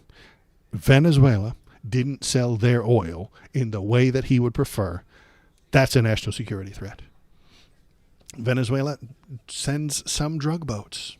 Some people from Venezuela choose to make drugs and then drive them in a boat towards America. That's a national security problem. The economy is a national security problem. The words that Waldo says into a microphone are a national security problem. The Twitter videos that the people in Venezuela are putting up right now are a national security issue. That allows him to bomb anybody he wants and hurt anyone he wants. By just saying it's a national security issue, he gets to do whatever he wants. He gets to ignore the Constitution. He gets to skip the Congress. He gets to skip the Senate. He gets to do whatever the fuck he wants. If he says it's a national security issue, it's like calling everyone a terrorist. You just get to bomb anybody you want. They're full of terrorists. They're a national security issue. Bomb them. Who cares? Or to our national security. Just like tariffs are, they made our country rich, and they've made our national security stronger than ever before. Tariffs are a tax. So if our country got rich because it taxed its citizens. National security. You know. I national security. You national security. He IT national security. Everyone is national security. But these are the iron laws that have always determined global power. And we're going to keep it that way. We will secure our borders. We will stop the terrorists. We will crash the cartels. And we will defend our citizens against all threats, foreign and domestic. Other presidents may have lacked the courage or whatever to defend America. They didn't want to kill innocent people in another country for fucking money, Donnie. But I will never allow terrorists and criminals to operate with impunity against the United States. This extremely successful operation should serve as warning to anyone who would threaten American sovereignty or endanger American lives. Very importantly, the embargo on all Venezuelan oil remains in full effect. The American Armada remains poised in position, and the United States retains all military options until United States demands have been fully met and fully satisfied.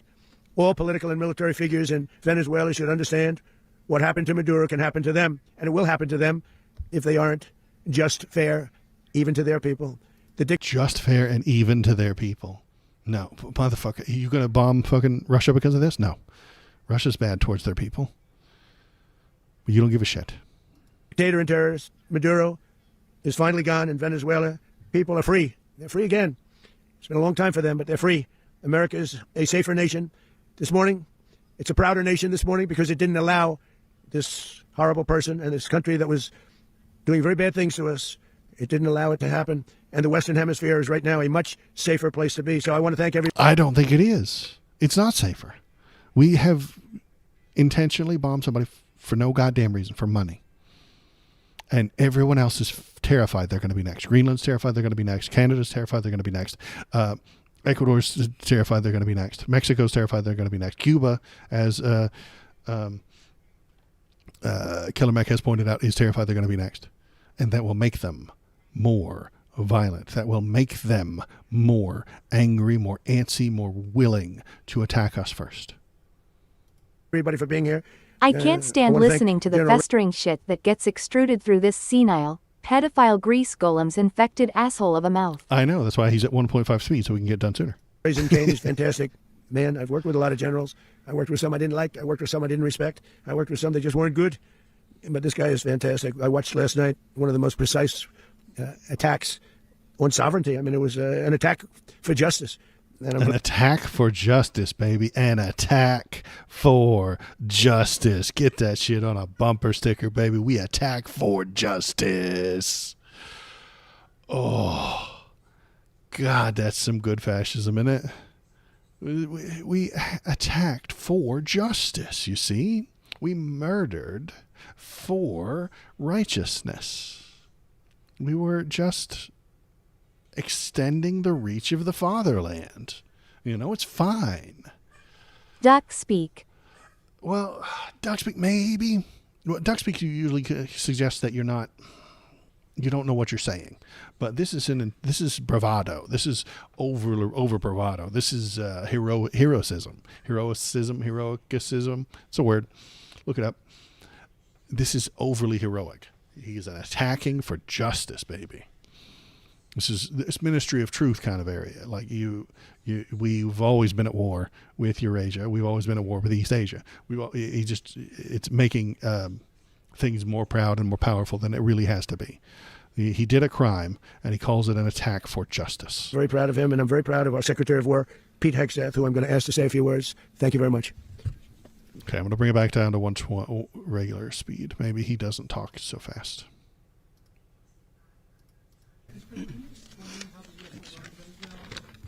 Well, thank you, Mr. President.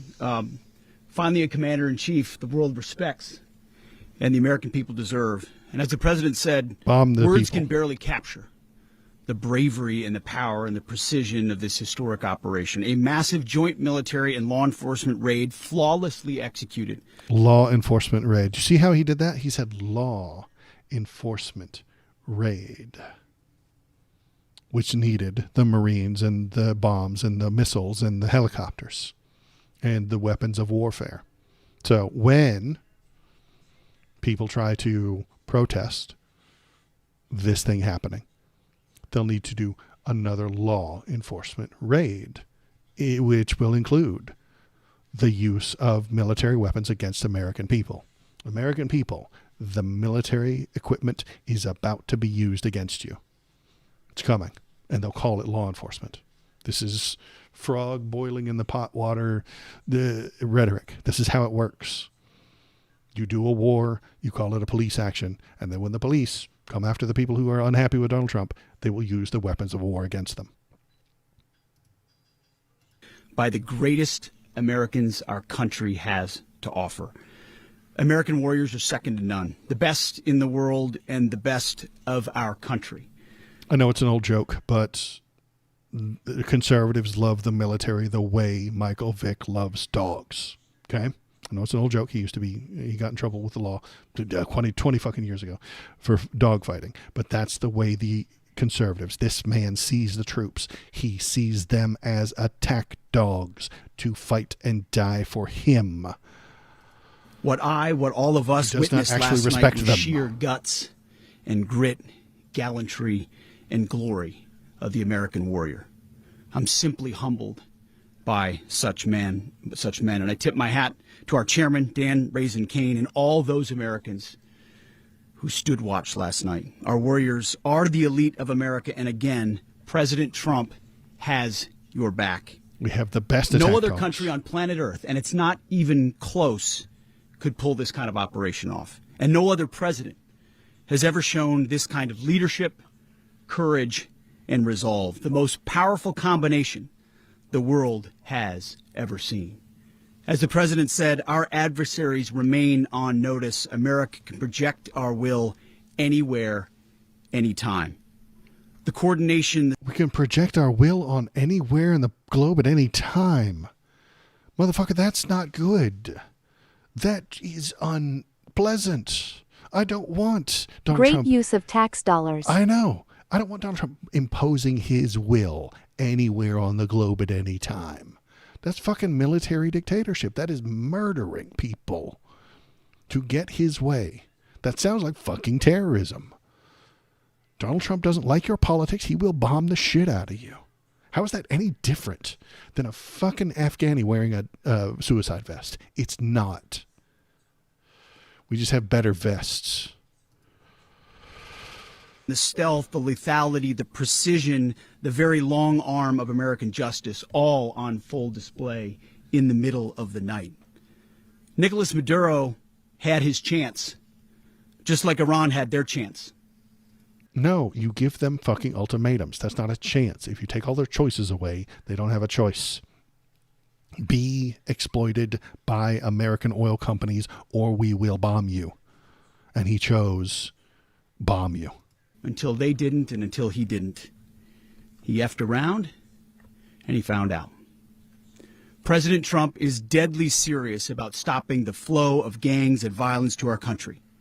Deadly serious about stopping the flow of drugs and poison. It's not about drugs, to our it's about people. oil. They've said it several times. Not just Trump, but serious you. about getting back the oil Should that was NT be in any foreign conflicts unless we get attacked domestically or something crazy? Well, Medicolis, that's what normal people think. These are not normal people. These are bad people. These are the fucking bad guys. Like, literally, it's that simple. I know it sounds simplistic to say Orange Man bad, but it is literally fucking correct. Orange Man is bad, in fact.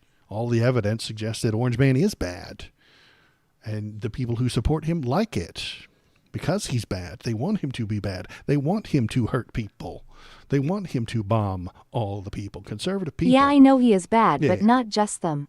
I know, not just him, but he is surrounded by people who want him to hurt people. The conservative mindset says, we paid all this money for all these guns. You need to shoot them at the bad guys. Find a bad guy. I am a two-time Bernie Sanders voter. Yeah, I appreciate that. That's cool. I am too. I love Bernie. Let's keep watching, though. Let's see what he has to say. Stolen from us. And deadly serious about reestablishing American deterrence and dominance in the Western Hemisphere. This is about the safety, security, freedom, and prosperity of the American people. No, it is not. It is about oil profit. Profit, profit, profit, profit. Money, money, money, money. SpongeBob. SpongeBob is all about the money, my boy. It's all about the money. Money, money, money, money. Those oil companies want that oil. Donald wants the tax revenue from those oil companies, and they are going to pay for it. They're going to pay him. And then the price of oil, the price of gas comes down, and then he gets to win the next election because he brought it down by 12 cents. Last election, I voted for Trump because it felt like I lost hope, so it was more of a flu symptoms. Though, okay, that as long as you apologize for it. This is America first. This is peace through strength, and the United States War This is violence for money. Department is proud to help deliver it. Welcome to 2026, and under President Trump, America is back. Back in the imperialism game. What is imperialism? Although you've been saying it all day, imperialism is a policy or practice where the country extends its power and influence over other territories, often through direct territorial conquest, military force, or economic and political control, aiming to establish dominance. They said dominance. They said the word dominance like 10 fucking times during this little thing. Exploit resources and create an empire. Exploit resources. We are doing imperialism. That is what we're doing. Hi, Malachi. Thanks for coming in. How's the imperialism taste today? It's literally what we're doing. We're extending our power through military to make more money. And I don't like that. I don't want my government to do that. I'd like to welcome now what is our imperialism? You have an European viewer, you know? What is imperialism? Well, I just described it, yeah. Kane, to give a few more details about the operation, Mr. Chairman. Not apologizing for using my right to vote, but this is a lost cause before Trump got there. Yeah, and and I accept the idea that you voted for him. That's fine. If you feel bad about it now, you can change. We can all be better tomorrow. I love that. Yeah, it's great news to wake up to on a Saturday morning. Thank you, Mr. Secretary. Thank you, Mr. President, and good morning. Last night, on the order of the President of the United States and in support of a request from the Department of Justice, as the President said, the United States military conducted an apprehension mission in Caracas, Venezuela, to bring to justice 2 indicted persons, Nicolas and Cecilia Maduro. This operation, known as Operation Absolute Resolve, was discreet, precise, and conducted during the darkest hours of January 2nd and was the culmination of months of planning and rehearsal, an operation that frankly... Months of planning and rehearsal. So they admit it. They knew this going in months ago. They could have gotten congressional people on board. Congress could have been roped in and brought into this, and they could have been representative of the American people, but they weren't, because they don't respect you with the American people. They do not respect you or your words or your representation. Donnie is an emperor in charge of the empire, and he will do whatever the fuck he wants. And if Congress says no, fuck the Congress, dissolve the Congress. If the Senate says no, fuck the Senate, dissolve the Senate. The people do not need representation. They have the God Emperor to tell them what to do. Only the United States military could undertake.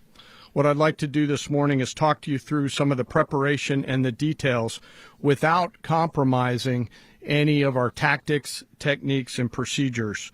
There is always a chance that we'll be tasked to do this type of mission again. Our interagency work began months ago and built on decades of experience of integrating complex air, ground, space, and maritime operations. While the past 2 decades have honed the skills of our special operations forces, this particular mission required every component of our joint force, with soldiers, sailors, airmen, Marines, and Guardians working in unison with our intelligence agency partners and law enforcement teammates in an unprecedented operation. We leveraged our unmatched intelligence to express my heartfelt gratitude to the brave men and women who executed this mission. Their courage and tireless commitment to our nation are what makes us strong. Thank you, Mr. Secretary, and thank you, Mr. President. So Marco Rubio's up next. He's a politician. Let's listen to the politicians. Well, I don't have much to add to what you've heard now, other than the following points. Nicolas Maduro was indicted in 2020 in the United States. He is not the legitimate president of Venezuela. That's not just us saying it. The first Trump administration, the Biden administration, the second Trump administration, none of those 3 recognized him. He's not recognized by the European Union and multiple countries around the world. He is a fugitive of American justice with a $50 million reward, which I guess we saved $50 million. And make sure. Yeah, exactly. But don't let anybody claim it. Nobody deserves it but us. But I want to be clear about one thing. Nicolas Maduro had multiple opportunities to avoid this. He was provided multiple very, very, very generous offers and chose instead to act like a wild man, chose instead to play around. Those offers would have been, give us all your oil and we will give you pennies. He chose not to do that. And the result is what we saw tonight. The other message here is the following. You have a guy, like many people around the world, they like to play games. You have a guy who decides he's going to invite Iran into his country, is going to, do the confiscation of American oil companies, is going to flood our country with gang members. How do you feel about Gaddafi? Is going to take Americans prisoner and try to hold them for hostage and trade them like he was able to do with the Biden administration. I don't know enough about him, but it seems like a really bad guy. I'm not happy the way the Americans treated him, but let's stick to this topic. We can talk about that later. Administration basically likes to play games all this time and thinks nothing's going to happen. And I hope what people now understand is that we have a president. The 47th president of the United States is not a game player. When he tells you that he's going to do something, when tells you he's going to address a problem, when he tells you he's going to murder a country, he actions it. I can tell you, I've watched this process now for 14, 15 years, been around it. Everybody talks. I'm going to do this. I'm going to do that. When I get there, we're going to do this. We're going to take. This is a president of action. Like, I don't understand yet how they haven't figured this out. Might be on and a now, list if you somewhere. don't know, now you know. Because this is the way it's going to play out. And I think people need to understand that this is not a president that just talks and does letters and press conferences. And, you know, if he says he's serious about something, he means it.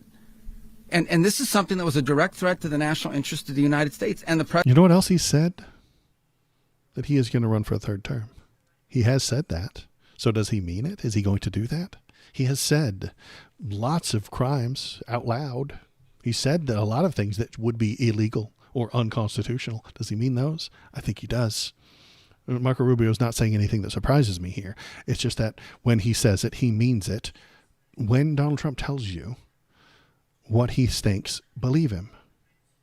He's not joking. He's not kidding around. When he says he wants to be in charge of America forever, he means it. President addressed it. There's a president of peace, by the way. I told you what I just said earlier. This president of peace. I can't get over it, man. Directly from the Ministry of Truth and the Department of Love comes the president of peace. This guy had multiple opportunities to find his way somewhere else and figure out another. He could have been living somewhere else right now, very happy, but instead he wanted to play big boy. And so now, you know, he's got other sets of problems on his hands. And but I think that the message here should be for the world. He had a chance to do exactly what Donald Trump doesn't told go out him, looking for or he people can to pick get fights shot with. at. He's not. That's it. Generally wants to get along with everybody. We'll We talk call and that meet with peace anybody in America. But don't play games. Don't play games with this president's in office, because it's not going to turn out well. And so I hope that I guess that lesson was learned last night, and we hope it'll be instructive moving forward. Is that a message for Cuba, Mr. President? Little Marco. Little Marco. Please. Well, we're going to be running it with a group, and we're going to make sure it's run properly. We're going to rebuild the oil infrastructure, which will cost billions of dollars. It'll be paid for by the oil companies directly. They will be reimbursed for what they're doing, but that's going to be paid. And he has no idea who's going to run it. He has no idea. We're going to get the oil flowing the way it should be. As you know, it was just a minor flow. It was actually a minor flow for what they have. Why is he talking so facade? Oh, because I speed him up to 125, because he talks slow. He talks too slow for me. I have shit to do. So I bump him up to 125 so it doesn't get dragged down the stream. People of Venezuela are taken care of. We're going to make sure the people that were forced out of Venezuela by this thug are also taken care of. I see. I was like, I have never seen I am talk that fast. Yeah. I do that on purpose. Troops will be on the ground. How will that work? Well, you know, they always say boots on the ground. Oh, so we're not afraid of boots on the ground if we have to have. We had boots on the ground last night at a very high level, actually. He doesn't know why boots on the ground is a bad thing. He doesn't know why boots on the ground is considered a bad thing. Because it's an invasion, first of all. Second, as they stand on the ground, people can shoot at them. At a very high level. I know, a very high level. If there are American troops on the ground, they become a target. It's harder to target American ships 7 miles off your coast. It's very difficult. Thank you for following Medicolis. Medicolis, you just turned a freaking frog gay. I'm proud of you. I'm so happy that you just turned a frog gay. Boots on the ground only is good if it comes to a moon landing without military. Yeah, boots on the moon are great. But those people, those soldiers, those are human beings. Those are American citizens on the ground to be shot at. Alex, my hero. To be bombed at, to have suicide bombers running towards them. That is why boots on the ground is dangerous. If you've got a helicopter base outside of the country and they fly in and they do a thing and then they jump back out, you are less at risk. He wants the boots on the ground because he's a baby brain and he doesn't know that risk. He doesn't know the risk involved because he is not smart. He is very dumb. He does not know why boots on the ground force is a phrase. Yeah, he wants it to show force because he thinks that's awesome. But he does not recognize the difficulty, the risk that he's running. He increases that risk without knowing it because he's stupid. So the people on the ground could get shot at, could get bombed, could get attacked by the citizens of that country. And he does not know it. What happens when they get attacked? We have to attack back. We have to attack again. And then he comes on TV and says, the people of Venezuela, all of the people of Venezuela have to suffer because one person in Venezuela chose to shoot at our troops, and he shot a troop, and now all of Venezuela has to suffer. They have to be taught, you can't shoot at American troops. If you do, you get shot 1,000 times over, and innocent people will die. He does not know any of this because he is dumb. We're not afraid of it. We don't mind saying it. But he's not afraid of it because he is too stupid to know the repercussions. He's too stupid to know the risk that he's running. We're going to make sure that that country is run properly. We're not doing this in vain. This is a very dangerous attack. This is an attack that could have gone very, very badly. Could have gone very badly. We could have lost a lot of people last night. We could have lost a lot of dignity. We could have lost a lot of equipment. The equipment is less important, but we could have lost a lot. And we're going to make sure that this is proper. But that would mean more money for the defense contractors. We're ready to go again if we have to. We're going to run the country right. It's going to be run very judiciously, very fairly. You can't run this country right, motherfucker. Christ almighty. We're going to run their country right. You can't run ours right. And he speaks this language, kind of. It's going to make a lot of money. We're going to give money to the people. We're going to reimburse people. No, you're not. No, you're fucking not. The oil companies are going to give money to the people? Fuck your face. Have you ever met an oil executive? They keep all that money themselves. They're not billionaires because they gave money to the people. They're billionaires because they took money and kept it. They sold the things from the ground for their own profit and kept it. People that were taken advantage of, we're going to take care of everybody. It's very important. We couldn't let them get away with it. You know, they stole our oil. We built that whole industry there. And they just took it over like we were nothing. And we had a president that decided not to do anything about it. So we did something about it. We're late, but we did something about it. Yeah, please. Mechanism by which you're going to run the country? Are you going to designate a U.S. official to coordinate? It's all being done right now. We're designating people. We're talking to people. We're designating various people, and we're going to let you know who those people are. He doesn't know. He's not making that decision. His team back there will choose whoever's the nicest to Exxon, the nicest to Chevron. Would run Venezuela? Well, it's largely going to be, for a period of time, the people that are standing right behind me. We're going to be running it. We're going to be bringing it back. It's a dead, you know, I talk about a dead country. A year and a half ago, we were a dead country. Now we're the hottest country anywhere in the world. We're madness. A country doing better than any country anywhere in the world. And it required leadership. Venezuela has a lot of bad people in there, a lot of bad people that shouldn't be leading. We're not going to take a chance at one of those people take over for Maduro. So you can look at, and others, we have fantastic people, including people in the military. So we're going to have a group of people running it until such time as it can be put back on track, make a lot of money for the people, and give people a great way of life, and also reimbursement Little for Marco people looking in our extra country short that were today. forced out of Venezuela. Yeah, he is. Rubio would be. You said earlier today that you weren't going to back Machado to come back and be the opposition leader in your Fox and Friends interview. And then you also mentioned the vice president of Venezuela. Are you going to work with the vice president of Venezuela, or how do you foresee the relationship Well, I going? understand she was just sworn in, but she was, as you know, picked by Maduro. So Marco's working on that directly. He just had a conversation with her, and she's essentially willing to do what we think is necessary to make. Their vice president, who is now their president because their president got kidnapped by America, is either going to do what America tells her or get kidnapped. Those are their options. That's it. Make Venezuela great again. Very simple. Mr. President, Colombian President Gustavo Petro, a couple weeks ago, So we can do regime change. Yeah. And today he said he's not concerned about anything happening to him in the aftermath of this operation. So just what your message is Well, about he that. has cocaine mills. He has factories where he makes cocaine. Cocaine and, I think I factories. stick by my first statement. He's making cocaine. They're sending it into the United States. So he does have to watch his ass. Mr. President, did you notify any members of Congress in advance? And Marco, do you want to talk about that? Because you were involved. The answer is no, but he's going to talk about it. We call members of Congress. Classicest This was not the kind of textbook mission that play. you can do congressional notification on. It was a trigger-based mission in which conditions had to be met night after night. We watched and monitored that for a number of days. So it's just simply not the kind of mission you can call people and say, hey, we may do this at some point in the next 15 days. They built a replica of the president's house, the president of Venezuela's house. They built a replica of Maduro's house. They practiced within it. They knew exactly what it looked like because they did spycraft to find out what it looked like and where his safe hiding hole was. They found out where his security measures were for months. Then they built it, which took months, out of steel and the same materials. And then they practiced for months. But it was too busy. It was too important. We are so back, baby. It was so important. They couldn't let Congress know. There was just no time. There was no time, says little Marco. There was no time to let Congress know about this. But it's largely a law enforcement function. Remember, at the end of the day, at its core, this was an arrest of 2 indicted fugitives of American justice, and the Department of War supported the Department of Justice in that job. Now, there are broader policy implications here, but it's just not the kind of mission that you can pre-notify because it endangers the mission. Plus, if I could add one thing to that, Congress has a tendency to leak. This would not be good. Because, why, Donnie, why does Congress tell us what the fucking president wants to do? Because you're supposed to represent us.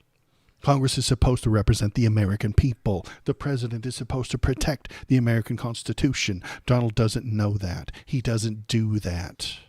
He does not protect the American Constitution. He doesn't know what it says.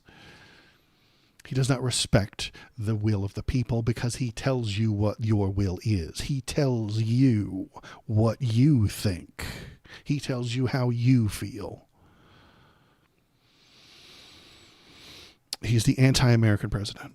If they leaked, General, I think it would have been maybe a very different result. No, they represent I have to APACs say, and they the knew big we were coming PACs. at some point, you know. I know they do that too, but they're supposed to represent us. A lot of ships out there, they sort of knew we were coming. We weren't there. But Congress will leak, and we don't want leakers. Congress will leak to the American people to make the president not do bad things. That's true. Congress will leak the president's war crimes ahead before he does them so the American people can tell him not to do the war crimes. Mr. President, you were one of the only people to watch this all play out live. What was Maduro doing when the U.S. forces entered what I assume would be his home? And also, was there any point where the U.S. was considering if Maduro pushed back or resisted killing Maduro? It could have happened. It could have happened. He was trying to get into a safe place. You know what a safe place is, all steel.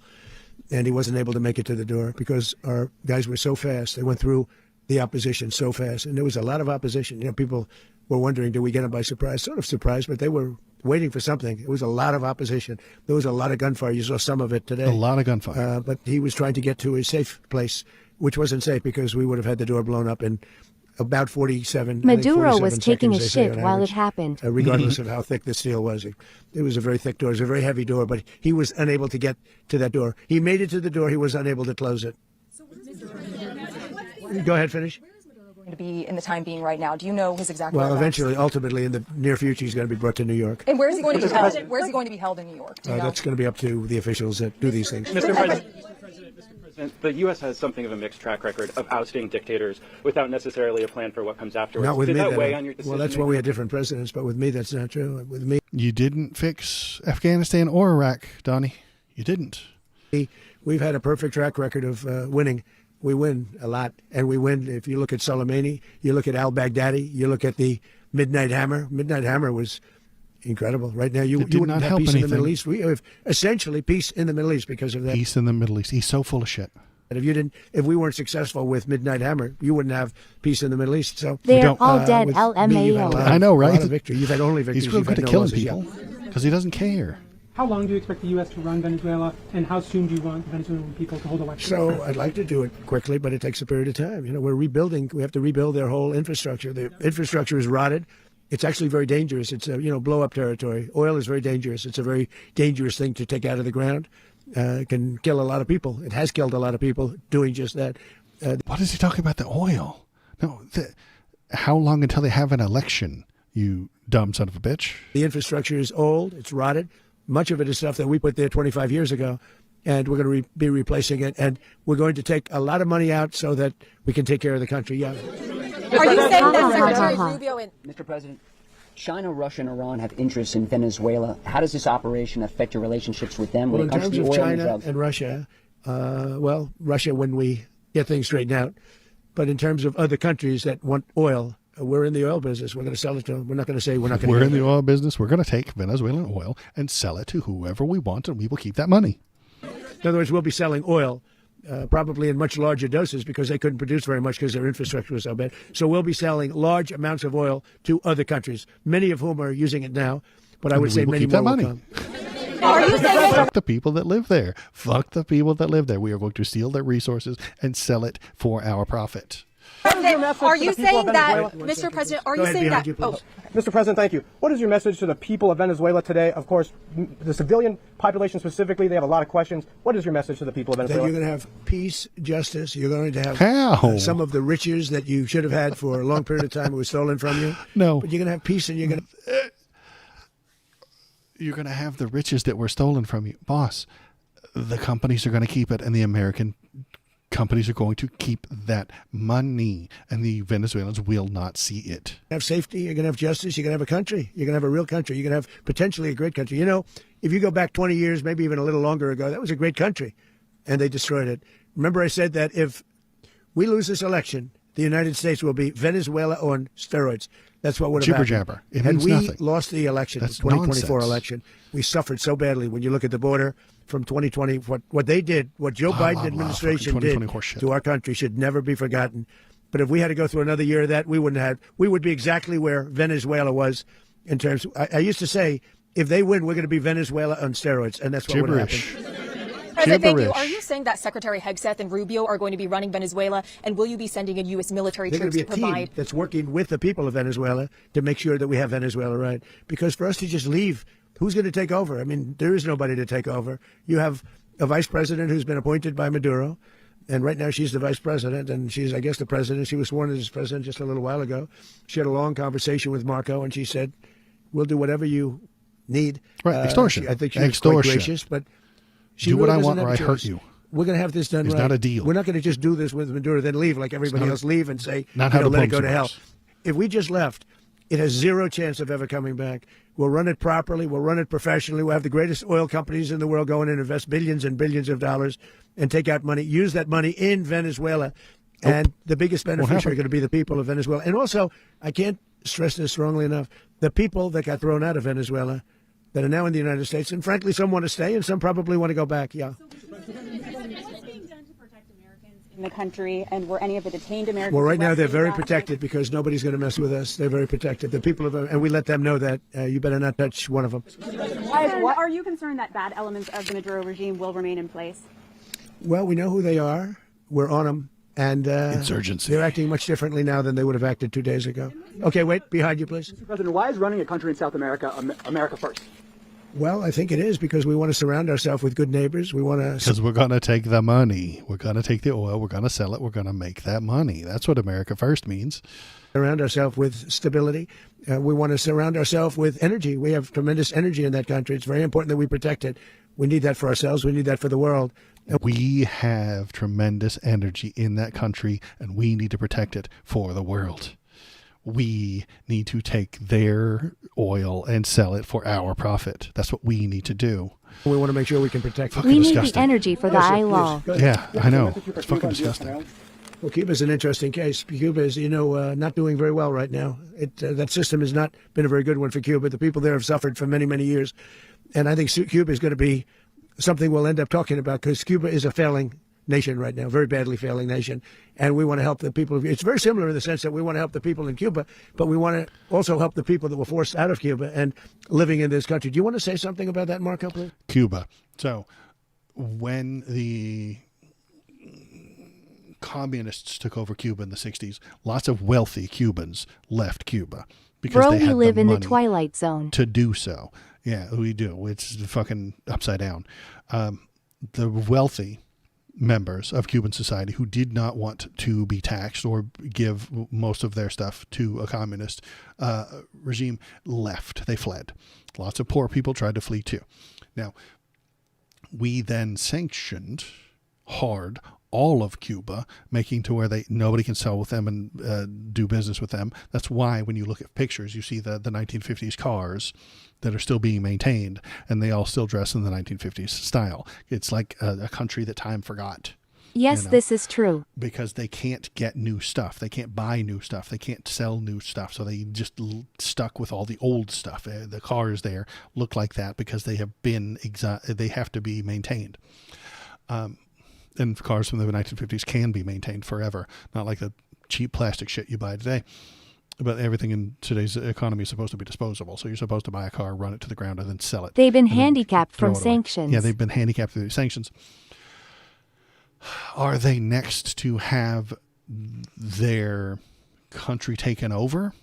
I don't think so. I don't know that they have huge amounts of oil or resources that we want to take from them. It wouldn't be valuable. The only reason we're doing it in Venezuela is because they have all that money to be made. What money is there to be made from doing this in Cuba? I don't think there is. There is political gain to be happening. Killer Mac, if you're still around, there might be political points to be scored, but not actual money. And the way I look at it is the only things that the only things that happen in America are things that make money. The only things that get done, the only big projects that get done are the ones that make someone rich.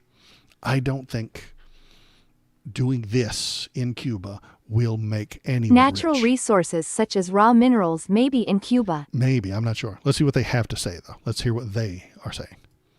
Well, I mean, I just gave you a statement a few minutes ago about when the president speaks, you should take him seriously. So suffice it to say, Cuba is a disaster. It's run by incompetent, senile men and some. Christ Almighty! Oh, honey! America's run by corrupt, senile old men. I hope Canada comes and kidnaps Donald Trump. Isn't he really Cuban do. law? He is. His parents were Cuban. His parents were some of the wealthy ones that were able to escape. I hope Canada comes and kidnaps our senile, corrupt old man president. I hope they do. Some cases, not senile but incompetent nonetheless. It has no economy. It's in total collapse. And by the way, they were, all of the guards that helped protect Maduro. This is well known. Their whole spy agency, all that were full of Cubans. I mean, it's amazing. This poor island took over Venezuela in some cases. One of the biggest problems that Venezuelans have is they have to declare independence from Cuba. They tried to basically colonize it from a security standpoint. So, yeah, look, if I lived in Havana and I was in the government, I'd be concerned, at least a little bit. Putting off the oil flow to Cuba from Venezuela? Well, the president already announced a week ago that anything that's sanctioned. That's news to me. I did not know that there were so many Cubans in Venezuela, but it almost They makes couldn't sense. give the little guy a box to stand on? No. They have to, no. It's sanctioned oil. It's not going to be allowed to get there. So that's a pre-existing. Ha ha ha ha. The answer is yes. Yes. Is the U.S. aware of the location of opposition leader Machado, and have you been in contact with her? No, we haven't. No, we haven't. Mr. President, on Monday. Oh, I think it would be very tough for her to be the leader. She doesn't have the support within or the respect within the country. She's a very nice woman, but she doesn't have the respect to be the leader. She's a girl. Have you ever met girls? Ugh, they can't run countries. About the U.S. ends up administrating Venezuela for years, Well, it won't cost us anything because the money coming out of the ground is very substantial, so it's not going to cost us anything. We will. The money coming out of the ground is very substantial. He's telling you the fucking truth. He's telling you why he did it. The money coming out of the ground is quite substantial. Money. SpongeBob. SpongeBob is all about the money, my boy. Well, we want safety there. We want to be surrounded by countries that aren't housing all of our enemies all over the world. That was happening, and you don't want to have that. But we're going to be rebuilding, and we're not spending money. The oil companies are going to go in. They're going to spend money. We're going to take back the oil that, frankly, we should have taken back a long time ago. A lot of money is coming out of the ground. We're going to get reimbursed for all of that. We're going to get reimbursed for everything that we spend. So it's going to be. It's going to be a very important. This is a very big evening that took place last night. We have to be surrounded by safe, secure countries, and we also have to have energy. Very important. We have to have energy that's real energy, not where they're getting 4% and 5% of the energy out of the ground. You take a look. It was such a disaster. So what's going to happen with... They weren't drilling enough. And they don't get to choose. A country does not get to choose to only drill a little bit. They don't get that choice. If you are not drilling fast enough for the American president, we will attack you. Venezuela, I think, over the next period of a year is going to be a great thing. And the people of Venezuela will be the biggest beneficiaries. Going to send in U.S. military. What did you last speak to Maduro about when you spoke? And is the Well, US I don't want to get at war into the with Venezuela? conversations, but I did have conversations with him, and I said, you got to surrender. And I actually thought he was pretty close to doing so, but now he wished he did, yeah. Extortion. Do what I tell you or I will hurt you. You said that Maduro is responsible for drug trafficking. You recently pardoned the former president of Honduras who was convicted on many drug trafficking. Can you explain how these two situations are different? And would you ever pardon Maduro? I endorsed, as you know, the winning president, the man who won in Honduras. I endorsed the man who won in Chile. I endorsed the man who won in Argentina. And we are doing very well with that whole group. What the man that I pardoned was, if you could equate it to us, he was treated like the Biden administration treated a man named Trump. That didn't work out too well for them. See, it's okay for him to pardon the drug dealer from Honduras because it was an Obama-Biden setup. It was an Obama-Biden deal. That's it. The chart. Obama-Biden deal. Doesn't mean anything. It's gibberish. Obama-Biden did it. That bastard Obama-Biden, you've met him. You've seen him on TV, Mr. Obama-Biden. He put the Honduras president in jail and convicted him. So that can't stand. That's not real. That didn't happen. Obama-Biden did that jail sentence. So it doesn't count. It doesn't make any sense. He's a maniac. He does not know that he did it. Remember when he said he didn't know about this guy? That's because he doesn't know anything. This was a man who was persecuted very unfairly. He was the head of the country. He was persecuted very unfairly. And there are a number of them. And we felt that it was a very unfair situation that happened to him. He's also a party member of the man who won. So obviously the people liked what I did. And one of the reasons that was done. The people like what I did. Again, the chart. He's allowed to do whatever he wants if it benefits him. Prosecuting the president of Honduras does not benefit Donald Trump. That makes it illegal. Pardoning the drug dealer who was in charge of Honduras does benefit Donald Trump, so that makes it allowed. This is all law school is anymore. This is it. This is all the law that exists any longer. This is it. This is all there is. There is no other options. The law books do not matter. What used to be does not matter. What the Supreme Court says does not matter. What they say on the news does not matter. It is because of the fact that the party in power felt very strongly that that man was treated very badly. I studied it very quickly, and then I studied it in great detail. I went to a lot of the people standing behind me, and they felt that that man was persecuted and treated. Oh, they agreed with you. Amazing. The people you hired agreed with you. Just fucking say it ain't so. Treated very badly. That's why I gave him a pardon. You referenced boots on the ground earlier. Can you just sort of button this up? Do you envision the U.S. military having a presence in Venezuela as the U.S. runs that? Well, no, we're going to have a presence in Venezuela as it pertains to oil because we have to have, we're sending our expertise in. So you may need something, not very much. But no, we're going to be taking out a tremendous amount of wealth out of the ground, and that wealth is going to the people of Venezuela. And no, it won't. It will go to the oil CEOs. They will keep the most of it. Most of it. People from outside of Venezuela that used to be in Venezuela, and it goes also to the United States of America in the form of reimbursement for the damages caused us by that country. Stealing. So I want to thank you all very much. Thank you. You have one? Yes, please. You were so nice before. I'm going to give you the final question. Go ahead. You, Mr. Unless it's a bad question, in which case I'll go one word. It's about who? It's about Putin. If you want. About Putin. Well, that's always nice to talk about Putin. You had a phone call with him on Monday. Did he talk at all about Maduro? Did y'all talk about this? No, we didn't. We never spoke about Maduro. Are you mad at him right now? I mean, there's this. I'm not thrilled with Putin. Are you mad at him right now? Are you mad at him right now? Are the girls fighting? I'm not thrilled with Putin. He's killing too many people. I thought that would be so. I settled 8 1/4 war. You know what the 1/4 was? You're Thailand and Cambodia. I did it again. No, you didn't. They broke out, and I did it in about 5 hours. Giant fucking And I settled lies. it. I'm giving myself 1/4, so I'm up to now 8 1/4. In other words, I settled the war, but then they broke out. They had a pretty bad breakout over the last 4 days. I got them to go back to peace. So I only give 1/4. I thought the easiest one would be. What about Israel, lol, WTF? Russia, Ukraine. It's not. And they both have done some pretty bad things. He thinks that there's a ceasefire and that the Israelis are totally sticking to it. They're not. The Israeli people, the Israeli military is still killing Palestinian people. But there's a ceasefire. So that means peace. And look, that's He's too Biden's stupid war. to That's know not the my war. difference. But I want to stop the lives. Did you see where last month, 30,000, it was 27,000 the month before.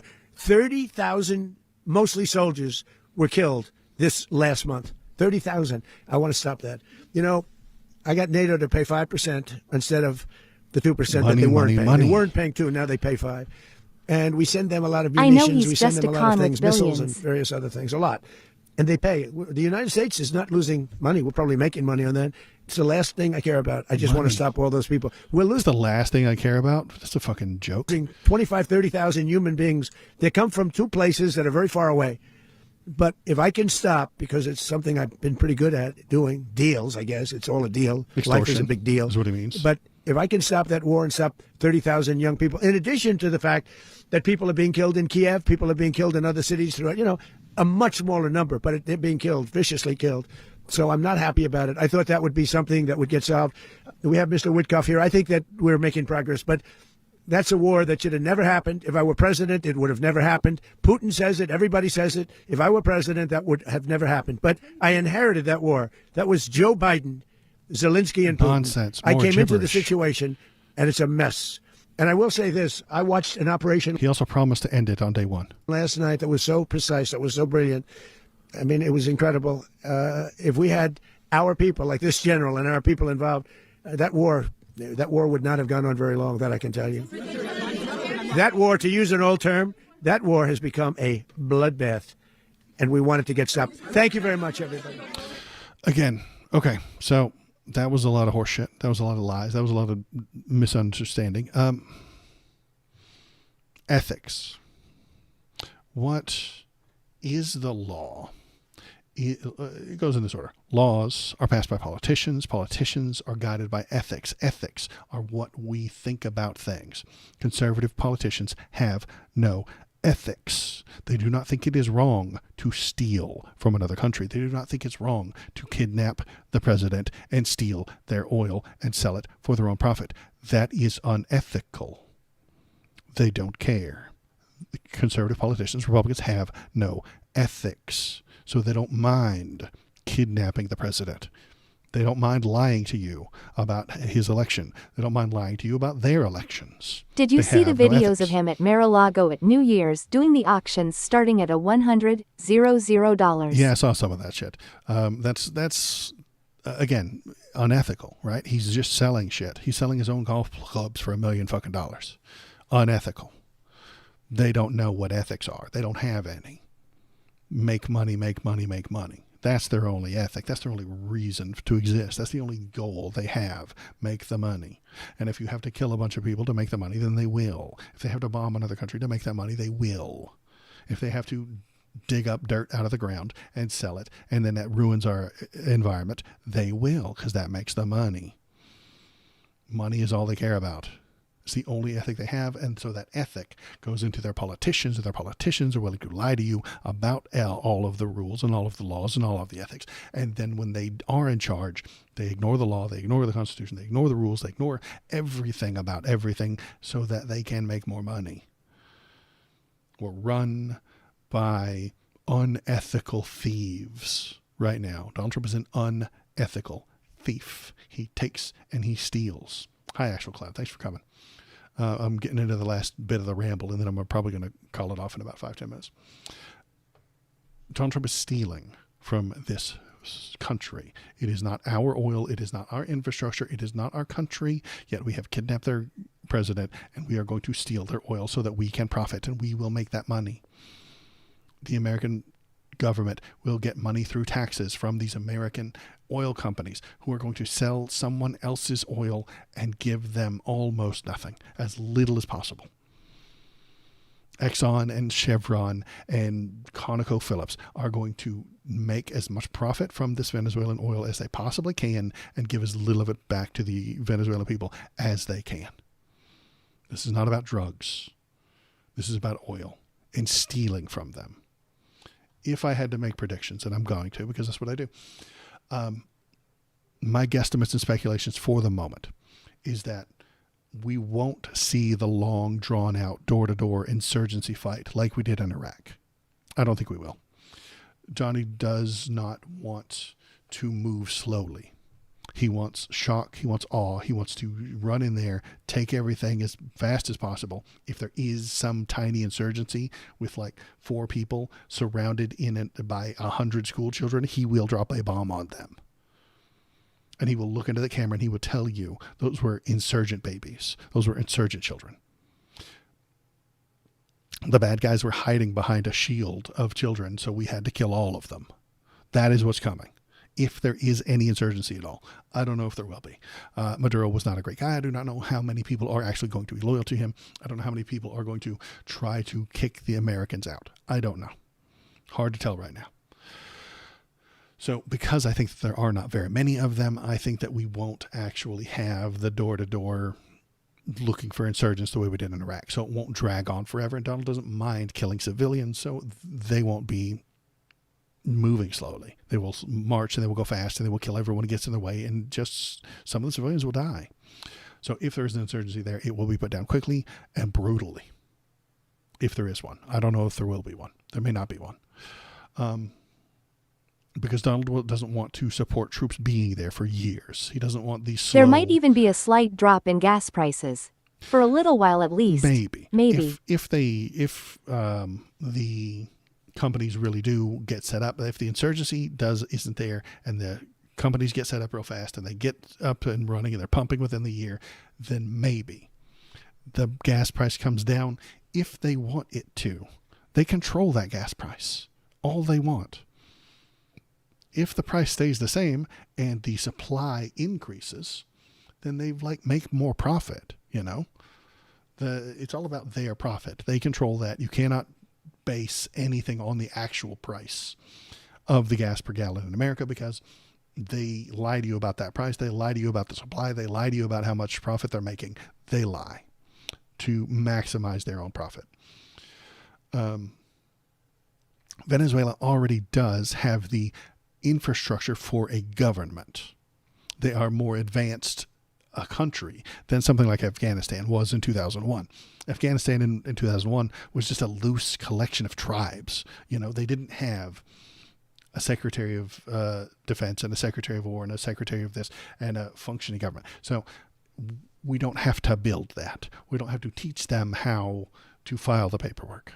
Venezuela is a bit more advanced than that. So I don't think we will have to take years to build up a military for them, to build up a middle class, to build up a bureaucracy. We won't have to build that the way we did in Afghanistan. And then we fucked off and didn't do it for a decade. And then we tried to do it all at the last minute because we were busy in Iraq. It's a fucking mess. That was a mess. And this could be another mess. This might be a smaller mess. It's more egregious and more disgusting, but it will still be a mess. The puppet, we may get that lady. I know Donnie didn't say anything nice about her, but she won that Nobel Peace Prize. She is one of the top contenders to run the country. I think the CIA will put her in charge, and she will be the puppet.